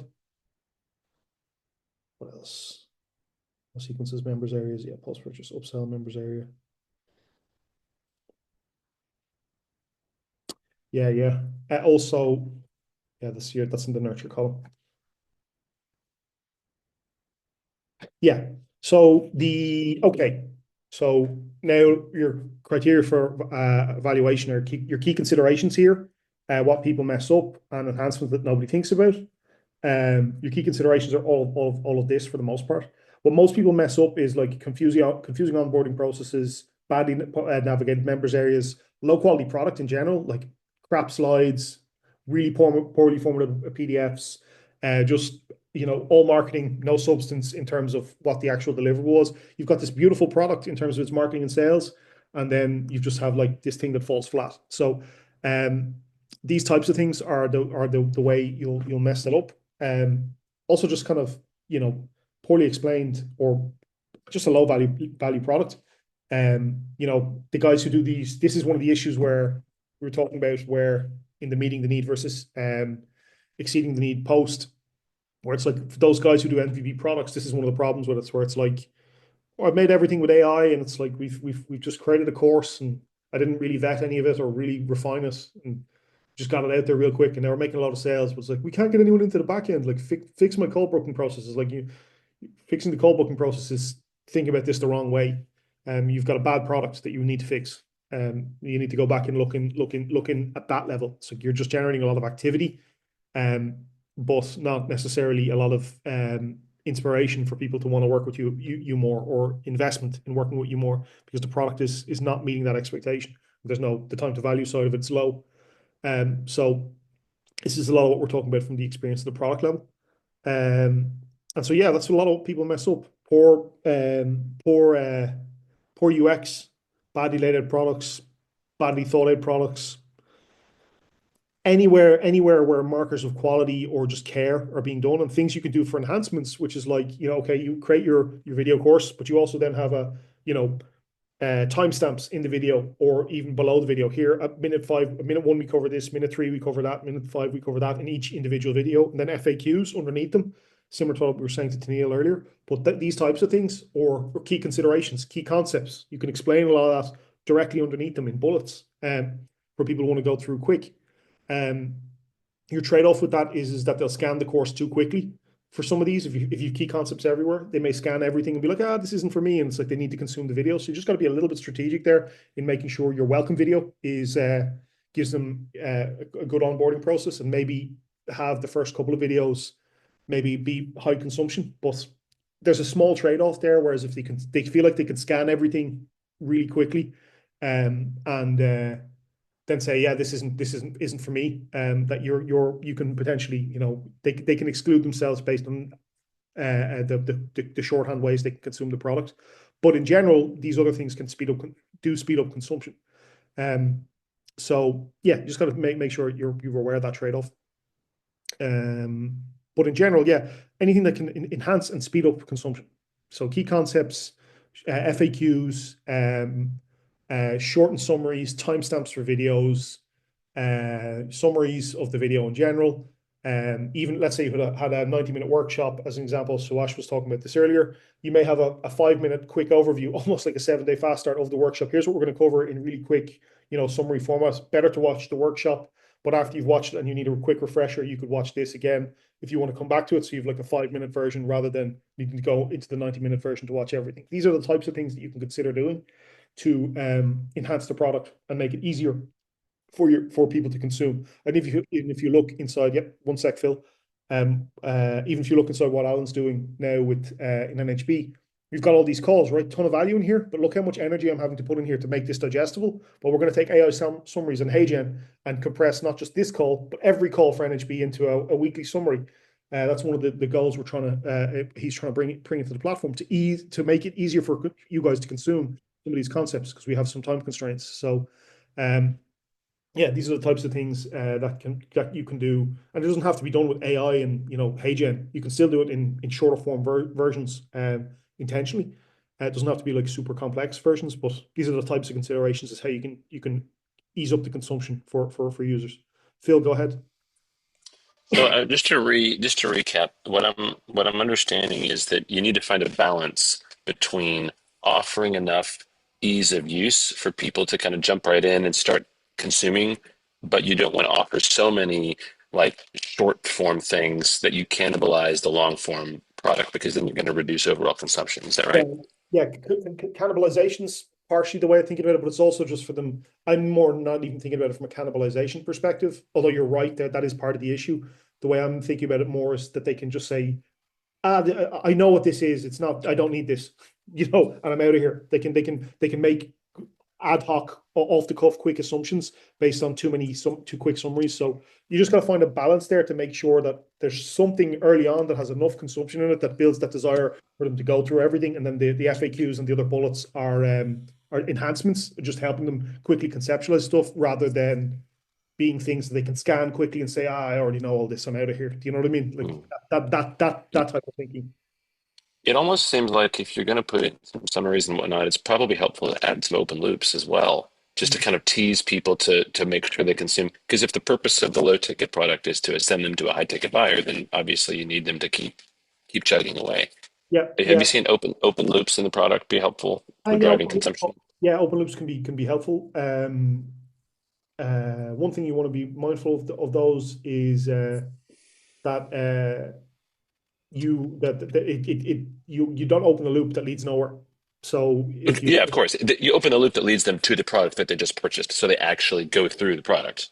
Okay, well, yeah, if you're thinking about it in that context, yes, absolutely, 100%. Yeah. Cool. Yeah, Thank but you. not just throwing open loops in to kind of hypnotize them into keeping consuming. You can do that. Some people will do that type of stuff to that type of open loop type stuff. And I'm not saying this is what you're doing, but people will do that in like a lot of those ClickBank offers do that type of stuff where they like tease buyers and they'll create these open loops and they'll like just like hypnotize them to consume the product, and then they get so overwhelmed that they'll come back to this tomorrow, and then they forget about the product and never come back. And that was the whole objective of the funnel, was to just get a purchase and disengage the user, and I'll come back and figure this out later, and they never come back, but they don't refund as well. It's kind of part of the game that they're playing there. Either they might be aware or unaware of it, but that's part of what's going on. Not all ClickBank offers now, by the way, but a segment of them are doing that.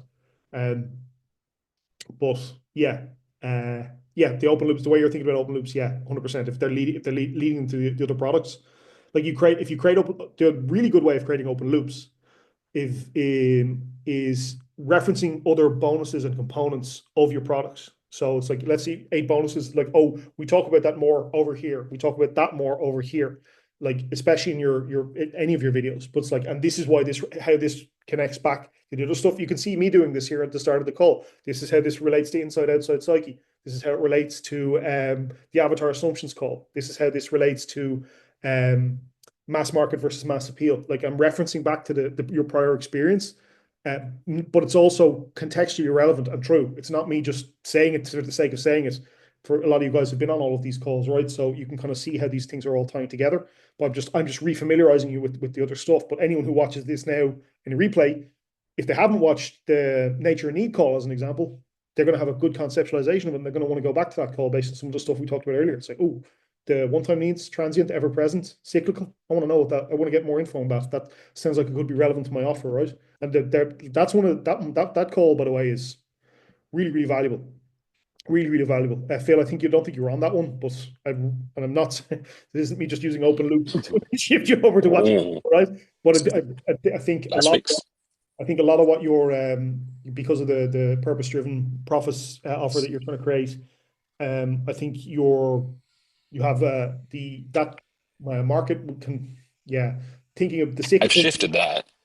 Yes, I have shifted that. It's not actually called purpose-driven profits. It's now the double blessing blueprint, and it's helping Christian business owners activate the double blessing of God. It's mindset up front, beliefs, and then the upsell is the hands-on stuff with their business itself. But similar ideas. Yeah. Excellent. Okay. So I think that's actually starting to maybe even drift more to that ever-present style, because you're bringing in the I think you'll still get some value out of that call, irrespective of how you shift the offer. I think you'd get some value out of it for sure. Last week, this is last week's call. Yeah, the nature need, really, really good. Awesome. Really Thank good. you. Appreciate that. My pleasure. Suash.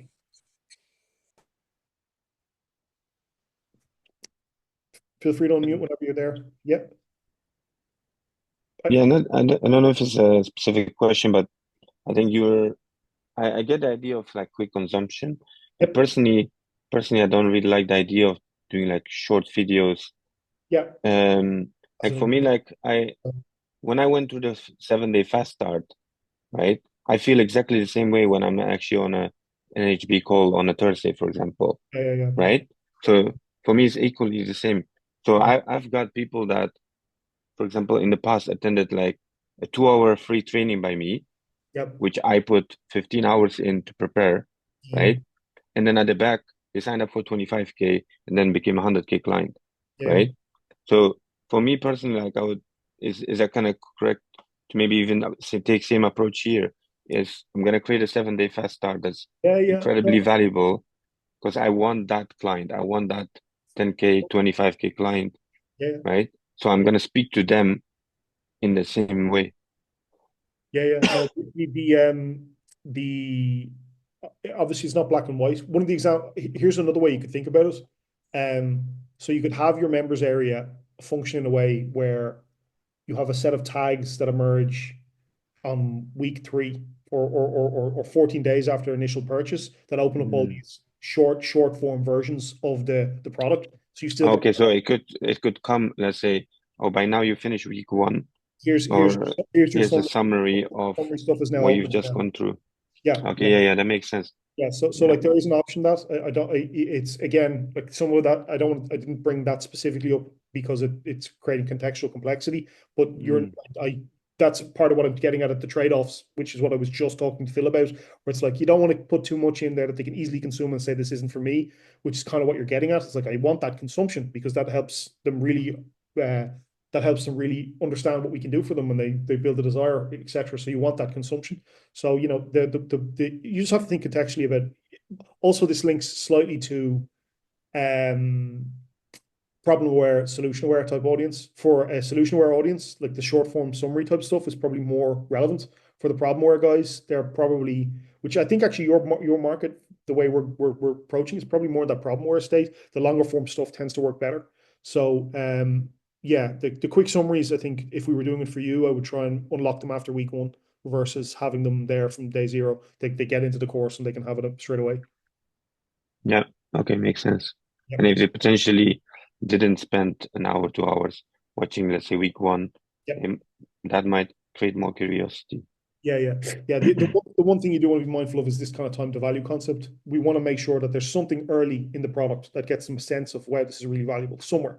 Even early in the 7-day fast start, like an overview concept of how this all fits together that's dealt with in the very first video or even the first 2 minutes of it, that just gets them a real sense of how the thing works. And then it's like, now we're going to flesh that out in the longer form, right? Versus hiding the really valuable stuff in hour 45 because that's where I want them to get to, right?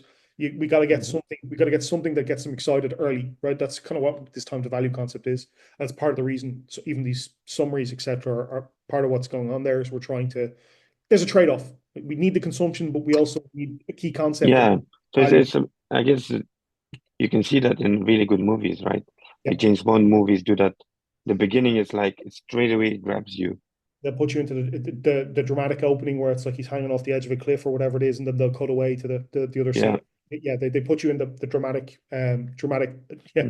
intro, and they don't resolve that. Similar to what Phil has said about open loops, it's essentially they've created an open loop that's forced what's happening there, and then they bring you to that scene, and you start seeing elements that are, oh, this looks like it's going to be that part of the movie now. You know, like they start getting to that environment, so that re-engages you because you're like, oh, waiting for that to come. But yeah, you're 100% correct.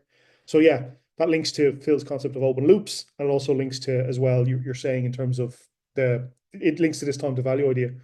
The movie is playing with that time to value concept right there. They're immediately building anticipation and curiosity that makes you want to keep watching the rest of the movie, right?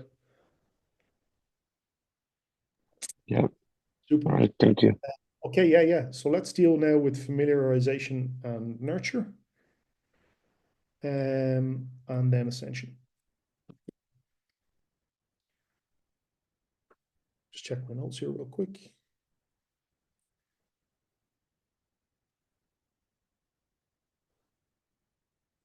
Oh yeah.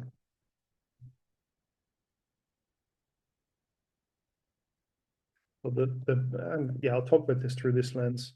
Service fulfillment. email, because you have the email at this stage, Alex, whether they've purchased, even if they did not in.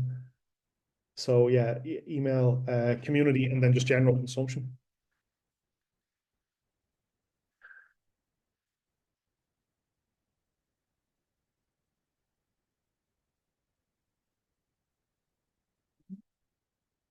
Yeah, these are kind of like the core areas where this familiarization happens. Like everything else here has been kind of like concepts.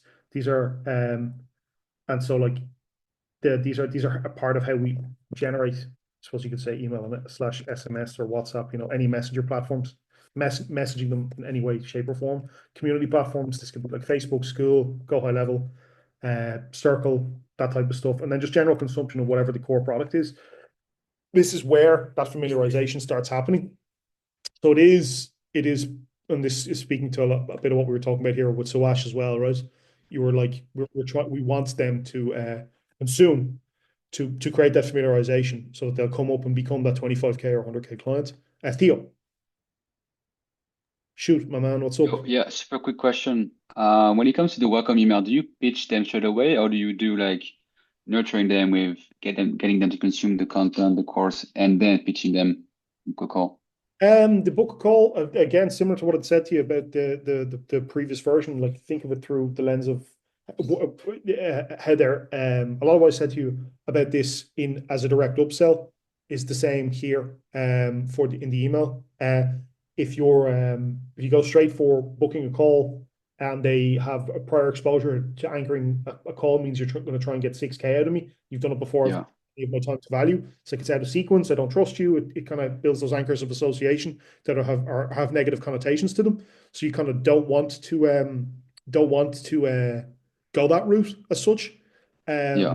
So you got it's just thinking contextually around the audience. A lot of what I said to you earlier, you could literally we could copy and paste that section of the call right back onto it, and I think it almost applies, like for like. Now, if they need, if you position it as help and it's genuinely more like onboarding and it's not like straight to a pitch, then yeah, you can do that, and that would be more similar to what we were talking about with Tennille here earlier. Apologies. So when is the right time to pitch then? Like well, okay, we can come back to the members area, so we can talk about that. You can post, you can reference that in the consumption. We also have XYZ, back to the call, right? So it's like the content is full marketing. This content should not just be an empty hole that doesn't have any association to the business as a whole, where it's just a product.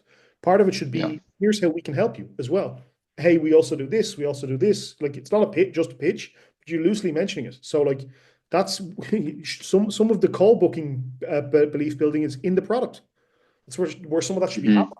And then you have links directly underneath some of your videos that lead out to your book a call process, a dedicated page with like what Neil has for a welcome video. You want to learn more about our XYZ program, click over, they see the price, they understand how it works. Bang, they get on their familiarization call, right?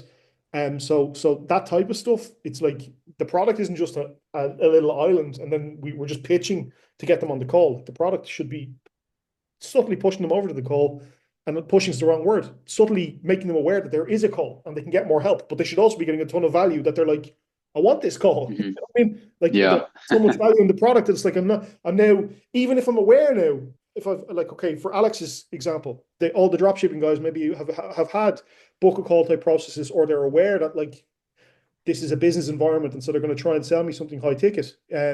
So they're not going to they're going to have maybe more of their blinders up, or more skeptical of the call. But if his product exceeds their expectation, really helps them get going and get their store up and running, maybe they've got their first sale by the time it's they're a little while into it, or they found their first suppliers or whatever the hell it is. Maybe now they're more open to, like, yeah, let me get on a call. This, like, I've had an outcome. I've had a good experience with this product. I'm getting a sense of progress. And for Alex, one of your things that you could potentially do is like how we transition from drop shipping to an actual a fulfillment center in the US, or like that can be your transformation that actually creates the justification for your call as well.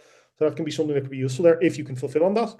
But or how we manufacture, how we take initial drop shipping and convert it to our own produced products. That type of stuff can be useful flip over there if you can fulfill on that. That's a really nice. Yeah, we do from physical product to digital product. This is Yep. my thoughts. Yeah, okay, yeah, you can do that as well. Yep, yeah, some of that will be based on depending on what niche they go into for the product. Yeah, like So, from physical drop shipping to digital drop shipping. yeah, yeah, that can work too, 100%. There's got a lot. I've seen a couple of offers like that emerging now as well. They're just playing off it, some guy faceless PDFs. It's like drop shipping and I think he's playing off drop servicing, that other offer that was a bit popular for a while, but it's just PDFs. He's playing on that psychology. You could do that as well for sure, yeah. The and now you've created a justification for a call. It's like, do you want us to help you do that, right? Because it's separate from the core thing. So that can potentially work as well if you do it contextually well. Okay.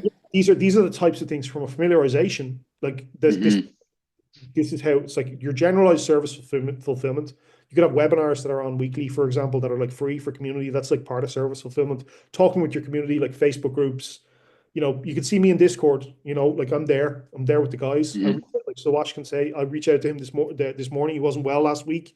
I go the extra mile I can for the guys, and as you can see here on this call, any question that gets answered, I try and give as much context as possible. Like we go the distance here, and that's what makes NHB so special, right? So that's part of what builds the value discrepancy. You can apply the same sort of thinking to any of the offers you're working on. How can we exceed the expectations of people? That helps build the familiarization through service fulfillment. For email and SMS, Theo, you've actually hinted at. If the first thing I see in an email is get me on a fucking call, the anchor of association to make with your business now is this guy wants 6K out of me. I don't care. Actually, where's the refund button on that? Let me go and issue a charge back in the bank. Suddenly you're creating that type of thinking. Yeah. And that's hidden. Okay. Even if they don't do that, that just gets hidden in the psychology. And you're like, why isn't this offer working? It's because you've done two small, subtle moves that have completely destroyed the perception that they have of the business, right? So just being aware, like you can, if you want to go straight for the call, you can. You just really, think about how you're doing it so that it's strategic rather than intrusive to the audience. Yeah, like leading with value. Because I used to do like book a call on the thank you page. If I remove this, what would be like a good suggestion to leverage the thank you page? Because if it's just a thank you page with nothing, it's just a missed opportunity, right? It's a welcome call. Just a key concept. Here's what you're going to get. Key concept in the call. One of the things, go check the members area, see this training. It's one of the things that'll get you up to speed really, really fast. Like use it as an onboarding environment.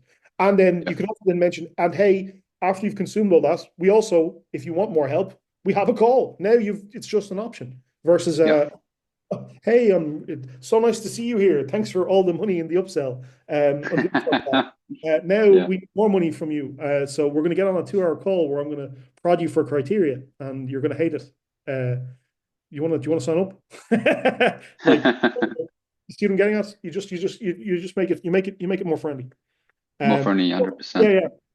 And so this is part of the familiarization stuff, right? Email, SMS, community, consumption. How do we drive? And a lot of this is, you can pair this actually with time to value.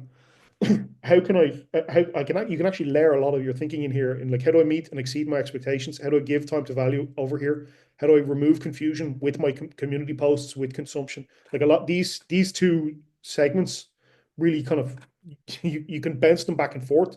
These are just the ways you do it. You can layer these concepts together. The key considerations are a lot of this time to value stuff. What most people mess up is creating bad experience and bad anchors of association. And enhancements we can think about is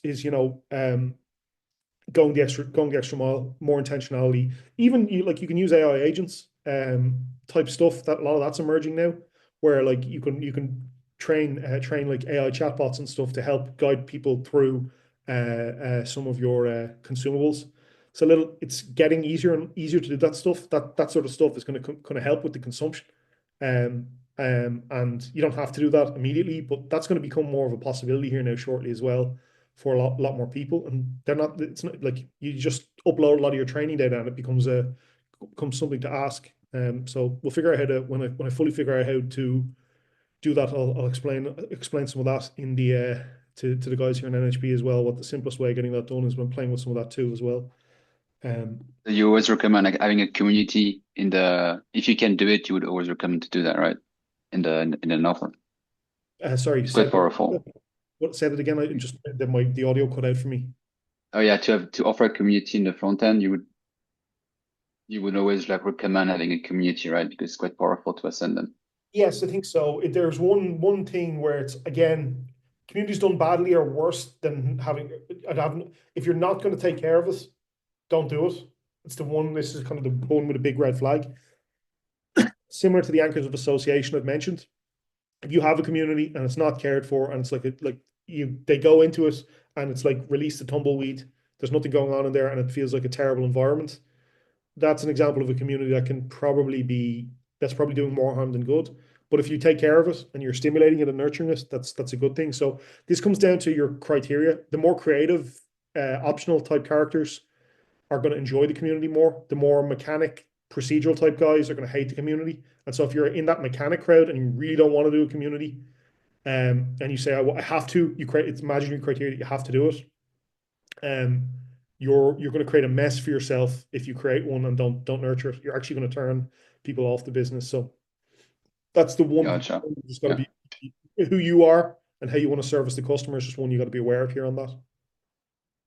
Or whoever you're working with is as well, right? Like Michael that we're working with together, he doesn't want to do community for part of this reason, right? Yeah, that's great. Thanks, man. Yeah, no worries, yeah. Alex, jump in, yeah. Can I just add a little bit to that? Just from my experience, right? Like I love Mind Valley as a company. They've got a lot of great products over the years. Bought a lot of them. I bought one of their certifications for 4,000 for my wife. Okay. And they enrolled 550 people, $4,000. And not once did she get a message, right? Yeah. I've been supporting her, giving her some accountability. After 2 months, she dropped off. Personal reasons, right? Health reasons. Yeah. Not once did she get a message. They have a nice community. They have great sessions. I've looked at the course, is great.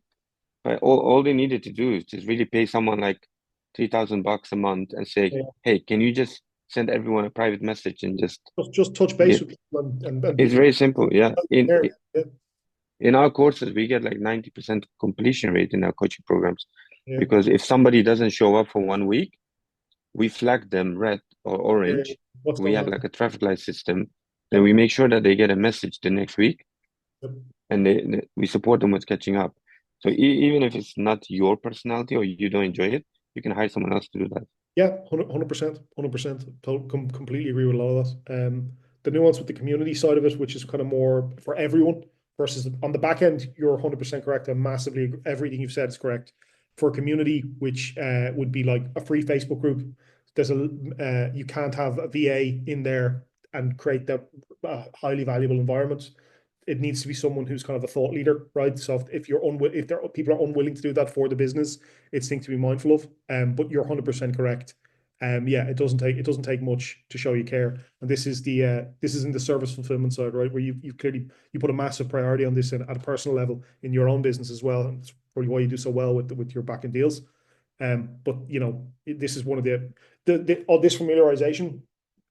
This is in our low ticket funnel. You can think of this the exact same way post-purchase into your high ticket and getting secondary transactions there. You can expand this out infinitely. We're talking about ascending them to high ticket next. But afterwards you could literally duplicate this familiarization and time to value section into the high ticket. And that will also, like, what's the first thing that happens in here in NHB Plus? Get me the brand kit, let's get me going. How do we get a sense of getting a dry test going? Something to have a sense of an outcome, even though this isn't a super high ticket program for just the NHB Pro. It's still how do we compress that time to value? So same is true with any of the guys I've brought into live launch. Immediately onboarding call. Let me get you in here, familiarize myself, create a direction for you. Like first thing we do. So that this familiarization and time to value stuff. The second after the high ticket happens, you can think of it. You can literally put the exact same thinking right there directly for that. A lot of it maps almost immediately directly afterwards. So yeah, super. Kian, you're still here. My man, what's up? Jeremy. Okay, yeah, postcards, new bars, yeah, that could help. Create them in make.com, automatic triggers. Keon, what are you saying? I'm going to do some setups, AI agents. Yeah, it does work using some stuff. Yeah, exactly. Keon's thinking the same way as me. Ahmed, you're new here as well today. Yeah, like Ahmed was asking about the brand kits. Like we're going to get Ahmed the brand kit here now, and he can start getting a sense of his time to value here, having just joined the community. Get up, also get access to the automatic clients call, or course. And so we're trying, like, that's part of how we compress time to value in here for him, make things more valuable for him as well. So yeah, that this is all part of the familiarization and nurture. A lot of the mistakes there that come in are a lot of the mistakes that come in here are just, lackadaisical stuff. Siwash actually just hinted at it, showing you don't care, disengaged from the users. Like I know we're thinking about this typically through a course lens, and so like even our community putting low value stuff out there for the sake of it. Like one of the things we have in NHB is quality over quantity. So it's like the posts, like even just look at this. A lot of care went in here. Like, and just even this, like there's just care gone in. Even if you don't agree with everything I say here, it's like you can't say I didn't care about what I wrote here and put time into it. There's an aspect of it's self-evident that energy has been put in here to make this as engaging as possible. So that is an aspect of and you should model all this for your type of stuff as well. And if you do a Facebook group, like come in here, read my posts, read Alan's posts, read Charles's, Brandon's. When I think the guys are posting in there now as well a bit more. I know Charles is, Brandon and Lauren are going to start posting in there more. And I need the posts to get a lot of engagement in the Facebook groups. They're generally the ones that have a lot of value inside of them. People have shown they care. Why do people hate the ones that are just spamming offers? Right? Because there's nothing of value here. You've come here for an outcome. You want money out of me. I don't care. Go away. So same thing, like this applies universally everywhere. Discord, Pro, Call, Bubble, bang. And so yeah, this is just kind of where the familiarization happens. I suppose is a good way of thinking of this column. And then I suppose let's go to the final section, which is ascension. Book a call, process is what we're going to talk about here. And this links kind of to what Theo was asking about. It does link back to our members area in our post-purchase consumption. Like part of what we're doing is we should be shifting them over here. The members area should have links out. The course should reference working together with each other in a way that's like done congruently. Hey, here's how like whatever components you're talking about of your initial products, when it's like, and we can help you with this, that's how you introduce the call. Get on the call if you need more help. That's the really easy way of presenting a call. So the ascension really comes, like the ascension, for one of the better parts, it comes from having not violated the relationship anywhere else here.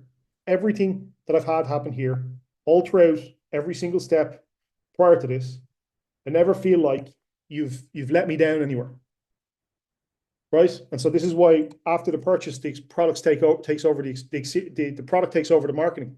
It's where all of this happens, and this is where everyone has fucked up over the last number of years, and have gotten away with it because it was so easy to just throw the pixel babies, as Alan calls them, guys who could just throw high ticket offers up. The economics were so good because advertising was so cheap. And the pixels were so nuanced that you could have any crap that would just sell enough volume and people wouldn't refund enough, and the economics just backed out. But they never ascended people in a reasonable manner, because if they did, it was the unaware buyers who were, Alan talks about the concept of educational versus inspirational copy. The people who would generally be more self-inspired would just move up to the high ticket. But those people who need to be educated never move up. Those people who need familiarization never moved up. So it was only those kind of, 3 levels of customers, those level 3 customers who just go straight to the top. Yeah. Anyway, and this talks about some of the other stuff we talked about in the course. I don't need to go that deep. But yeah, as you can see, like everything we've talked about here, as you can see, this all leads up to the ascension. It's like, so your ascension process here, it's like, should I use book a call? Shouldn't I? Should I have 7 questions or shouldn't I? Tennille's example actually speaks to that perfectly earlier on the call. If she's still here, I'm not sure, but she was sharing it, right? It was like, I feel like I can just put a call booking form there. It's like, why? Because they have so much familiarization with her on Instagram. They've so much familiarization with her VSL that she's put before her call that it's literally just what my last two questions call. It's not a sales call.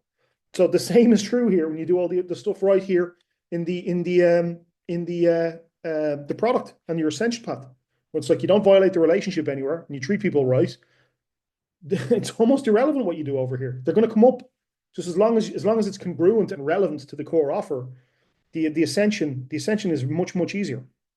So it's like everything gets easier when you care about all this other stuff. So there's almost nothing left to talk about. It's like process, use emails, send SMSs, inject value inside of your content that is contextually relevant. Don't have this be the first thing they're trying to get out of you. Make sure you've prioritized giving them time to value. If you can anchor additional value on that call that they can leave with, even if they don't work with you, it's another reason that they want to get on the call. It's like we're also going to cover, I don't know, you could do an audit of some sort. Like, hey, Alex, your example, I know your hand up, but drop shipping. Let me audit your store as well as help you with the thing. We're also going to audit your store on the call. Hey, here's what you're doing wrong, blah, blah, blah, blah, blah, blah. We could work on this together, but you should definitely fix this. Now it's like they have a reason to get on the call. Do you know what I mean? That they're getting actual value. So it's like the essential, it's not a sales the sales process is helping them. That's the whole not violating the reason I came here. You're helping me move forward in the core reason I purchased the thing was you've helped me continue on my journey towards success. And so if every with your product, and if every additional interaction with your product is congruent with that, people will move up. So anchoring additional value on the call is super helpful there as well. Alex, unmute. Thank you. Yeah, so I was curious, like, do you find it useful to have some sort of evaluation calls as a bonus on the main offer? Kind of what Alan talked about a couple of months ago, I think. There's a guy in the art space that does evaluation calls on seeing how much your art is worth. Yeah. So I'm curious, like for the drop shipping, maybe I could do something like that and tie it down to how you can scale your stores, even if it's a physical store, or maybe, if you have a store, how you can increase the profitability for digital products. And secondly, if you don't have one, or if you have an idea, how we can evaluate it on the call. If it's something that, people might be considering. Yeah. The reason the art call works so well is because it hits at two things. One is limiting beliefs. Is my art worth anything at all? And two is it helps them assess the quantitative metrics of how much money can I make with this business. That's why that works so well. The drop shipping store, a lot of those, they already have a lot of that figured out, at least even if it's not right, they feel like they've it figured out. Whereas the artists, it's more, they've no benchmark. Is my art dollars? It's worth $2 million, right? That's a lot why that's working better there. So that's just part of the nuance there on that. As to why that's working so well in that market. So yes is the answer to your question. You just have to think, what is the nuanced value? What's the nuanced value for this market? Because it doesn't quite compare one-to-one for the art. If you just take it, I already know what my store's worth. I can sell these things for $30. The fact that I'm not selling them is irrelevant. I can sell my shoes for $30 a unit. I just need to figure out how my ads work. They think they've it figured out. They just don't know. Your store looks like shit. You don't know this. Blah blah blah blah. So like but their own misappraisal of the situation has them thinking they know. Whereas with the artists, they're genuinely lost. They're like, they actually don't know. They don't have a benchmark. Is my art worth? Is it worth? Should I be selling these for $60? Should I be selling these for $600? Should I be selling them for $20? I've no concept of that, right? Because art's more, it's intangible value. It's hard. So that's why that's working so well. So yes is the answer, but you just got to think a little bit more contextually as to how you have that. What are the hidden, lingering doubts? Is the way I would think of it. Okay, appreciate. For the artists, there's a lingering doubt. What's my art worth? What's the lingering doubt for your? What's my store worth? Maybe. What could your store potentially be worth when you sell it? There's an example. Makes sense. Yeah, I Type of stuff. appreciate. And the second was regarding the secondary transaction. So when it comes to Ascension, I think for the book a call process, um, what I've seen other people do, they have kind of like a watch a video before scheduling a call about the program and about like, what we're gonna cover on the call. And then secondly is after you schedule a call, you have like a short VSL as well, which is 15 minutes long about how to come prepared on the call and then Yeah. again covering all the things.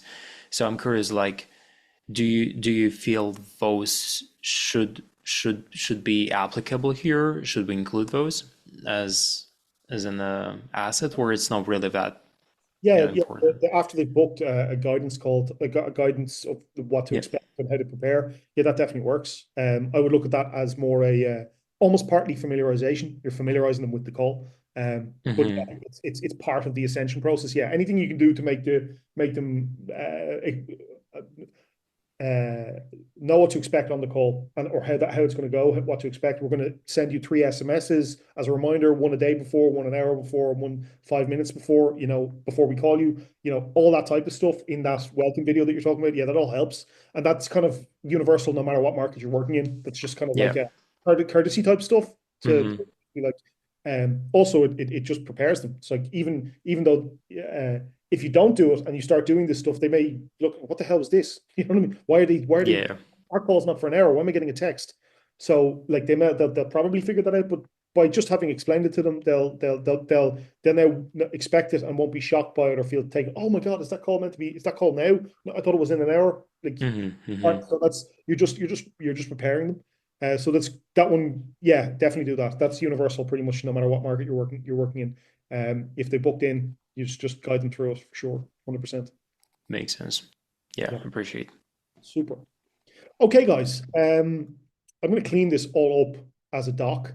There's a lot here, and a lot of what I've said in free association isn't in this bubble because it's just how my head works. So I might rewatch this call and clean up the notes a lot on this. Is there any final questions? Firstly, let me know. I'm assuming we've been here for a while. It's what, 3.5 hours now. So you guys clearly are really enjoying this. So I'm glad you've gotten value. To have 10 people here this long is super. But what else? Any closing thoughts, final remarks, final questions? What's jumping up, guys? The yeah, I'm glad, Theo, I'm glad you got some value out of this too. Same for you, Alex. Any final thoughts before we round off the call today? The only question that I probably have, if you can point us in the right direction on what SWI files or assets we can use to enhance or actually implement what we've chatted on today call a little bit more faster. Swipe? Did you say Yeah, swipe? yeah, SWI files or maybe like templates, Yeah, templatized things that we can leverage. a lot of it is really the brand kit type stuff. Hmm. And just bring anything that you're working on with regards to this to reading offers. I'll help you with it. Oh, okay, Yeah, perfect. like we can do it there, 100%. Like no, we'll have a look at it for sure. Okay. Also, if you guys could do me a favor and just like feedback in the Discord lounge, let other people know this was a valuable call.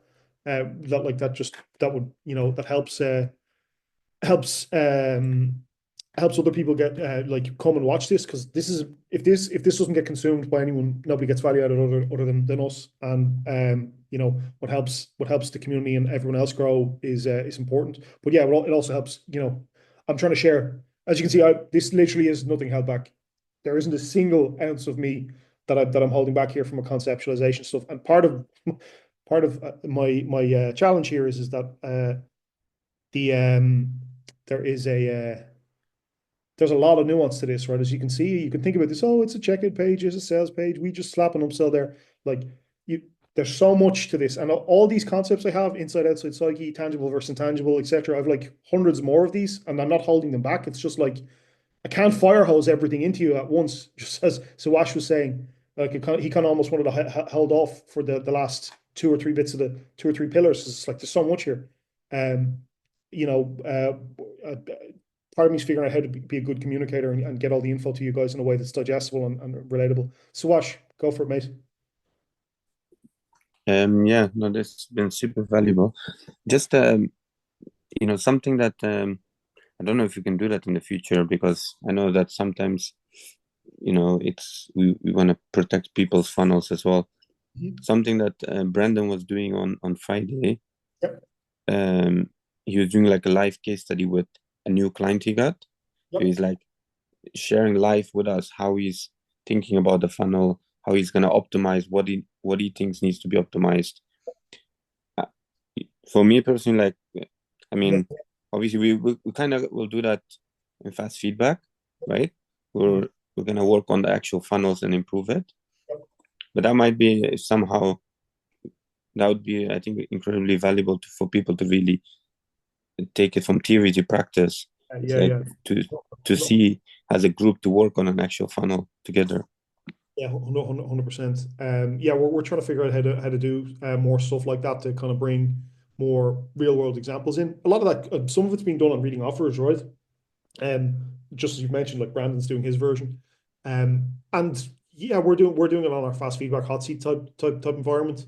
Some of that will happen naturally over in our hot seats, and again, part of like I have an internal offer I'm working on, which I've kind of mentioned on. One of the reasons I need to keep that private, and like I want to share everything with that. One of the reasons I have to keep that private is because I'm like a thought leader now in here inside of NHB. So I become the first person that's working. Everyone copies Kevin, and I don't. It's not to say that arrogantly, but it's just the shorthand way people think. So it's like I don't want to hold that back, but I also have to be practical around the thing I'm building so that I can actually bring other insights back from that. So yeah, we have to be mindful of that. So watch it's with the e-com stuff, like part of it comes down to barriers to entry. That's why it's easier to do that there. Like they'll have a unique product, IP, branded, etc. When it's info, the barriers are a little lower. Not always. Like sometimes there is just such a unique brand that you can get away with it. So, but we'll find ways of making that making this more practical. That's mainly what reading offers is for, right? Yeah, and maybe you could also like so yeah, I think you had on the image you have like 8 pieces or 9 pieces. You could almost have 8 pieces from 8 different funnels. Yeah. And when we look at each one. Yeah. And look at we could maybe even one of the other ways we were thinking of doing this was like build an offer live type thing where it's like we'll just create a product, upsell, funnel, etc. Not even selling it, but like how do we think about this, whatever the market is, let the audience pick it and think about all of the stuff we've done here and how we would approach it. Wouldn't even have to fully build it all. But yeah, we're doing our best to make this as interactive as possible. But again, there's only so many hours in the day, and part of the reason we're all good at this is that we're also practitioners. So we have to trade that off with like if I need to bring back knowledge here through working with clients and on my own offers that like are continually contextually relevant. If we're only focusing on just coaching components and not doing it, that skill starts to degrade. So we have to be mindful of that like there's a trade-off in focusing, not doing nothing but coaching, but then the skill set degrades versus we have to. You see what I'm getting at? No, 100%. I think that's why we're trying to make this as interactive as possible in every way possible. And I think this call, the reading offers is where a lot of this will emerge. I think, we've been kind of loosely talking about that as a team, the build an offer type thing, just even from concept, up front end, upsell, back end, etc. Do that live, that type of thing would be potentially really valuable. And that would be a lot of what we've talked about here. And yeah, some of the stuff from an optimization perspective, we could even pull open the brand kits and look at the whole thing in there, just from a cold as a cold offer, and I'd say here what like talk through a lot of what we've done here and relate it back to that. But go ahead. Sorry, Suashi, did you? I think you. No, I was just listening to you. I'm done. Thank you. Okay, super. Okay, guys. Anything else? I'm going to close it up here now after this. I think this has been a great call. If the one thing I'll ask, if you've enjoyed this, just go into the NHB lounge and say, good call, thanks, Kev, blah, blah, blah. Helps me stay motivated to keep sharing all the best I can. Also lets other people know about the call and helps keep the ecosystem upbeat, happy. I know all you guys do it anyway, but I'll just say it here at the end of the call. Appreciate you all. And This one you could probably watch 20 times, and I'm going to rewatch this because I think there's nuggets in here for me. Again, as I said, I'm a free associative thinker, so a lot of this is unconscious for me, and it just comes out of me and as I get more aware of it. So, yeah, I hope this is invaluable. I think this is a great call. Thanks, guys.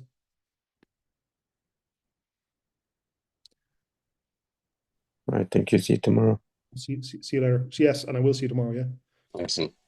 Thank you so much, Kevin. Really, really great stuff, man. Yeah, See yeah, you no soon. worries. No, Yeah, thanks so much, man. glad you got value, guys. Take it easy.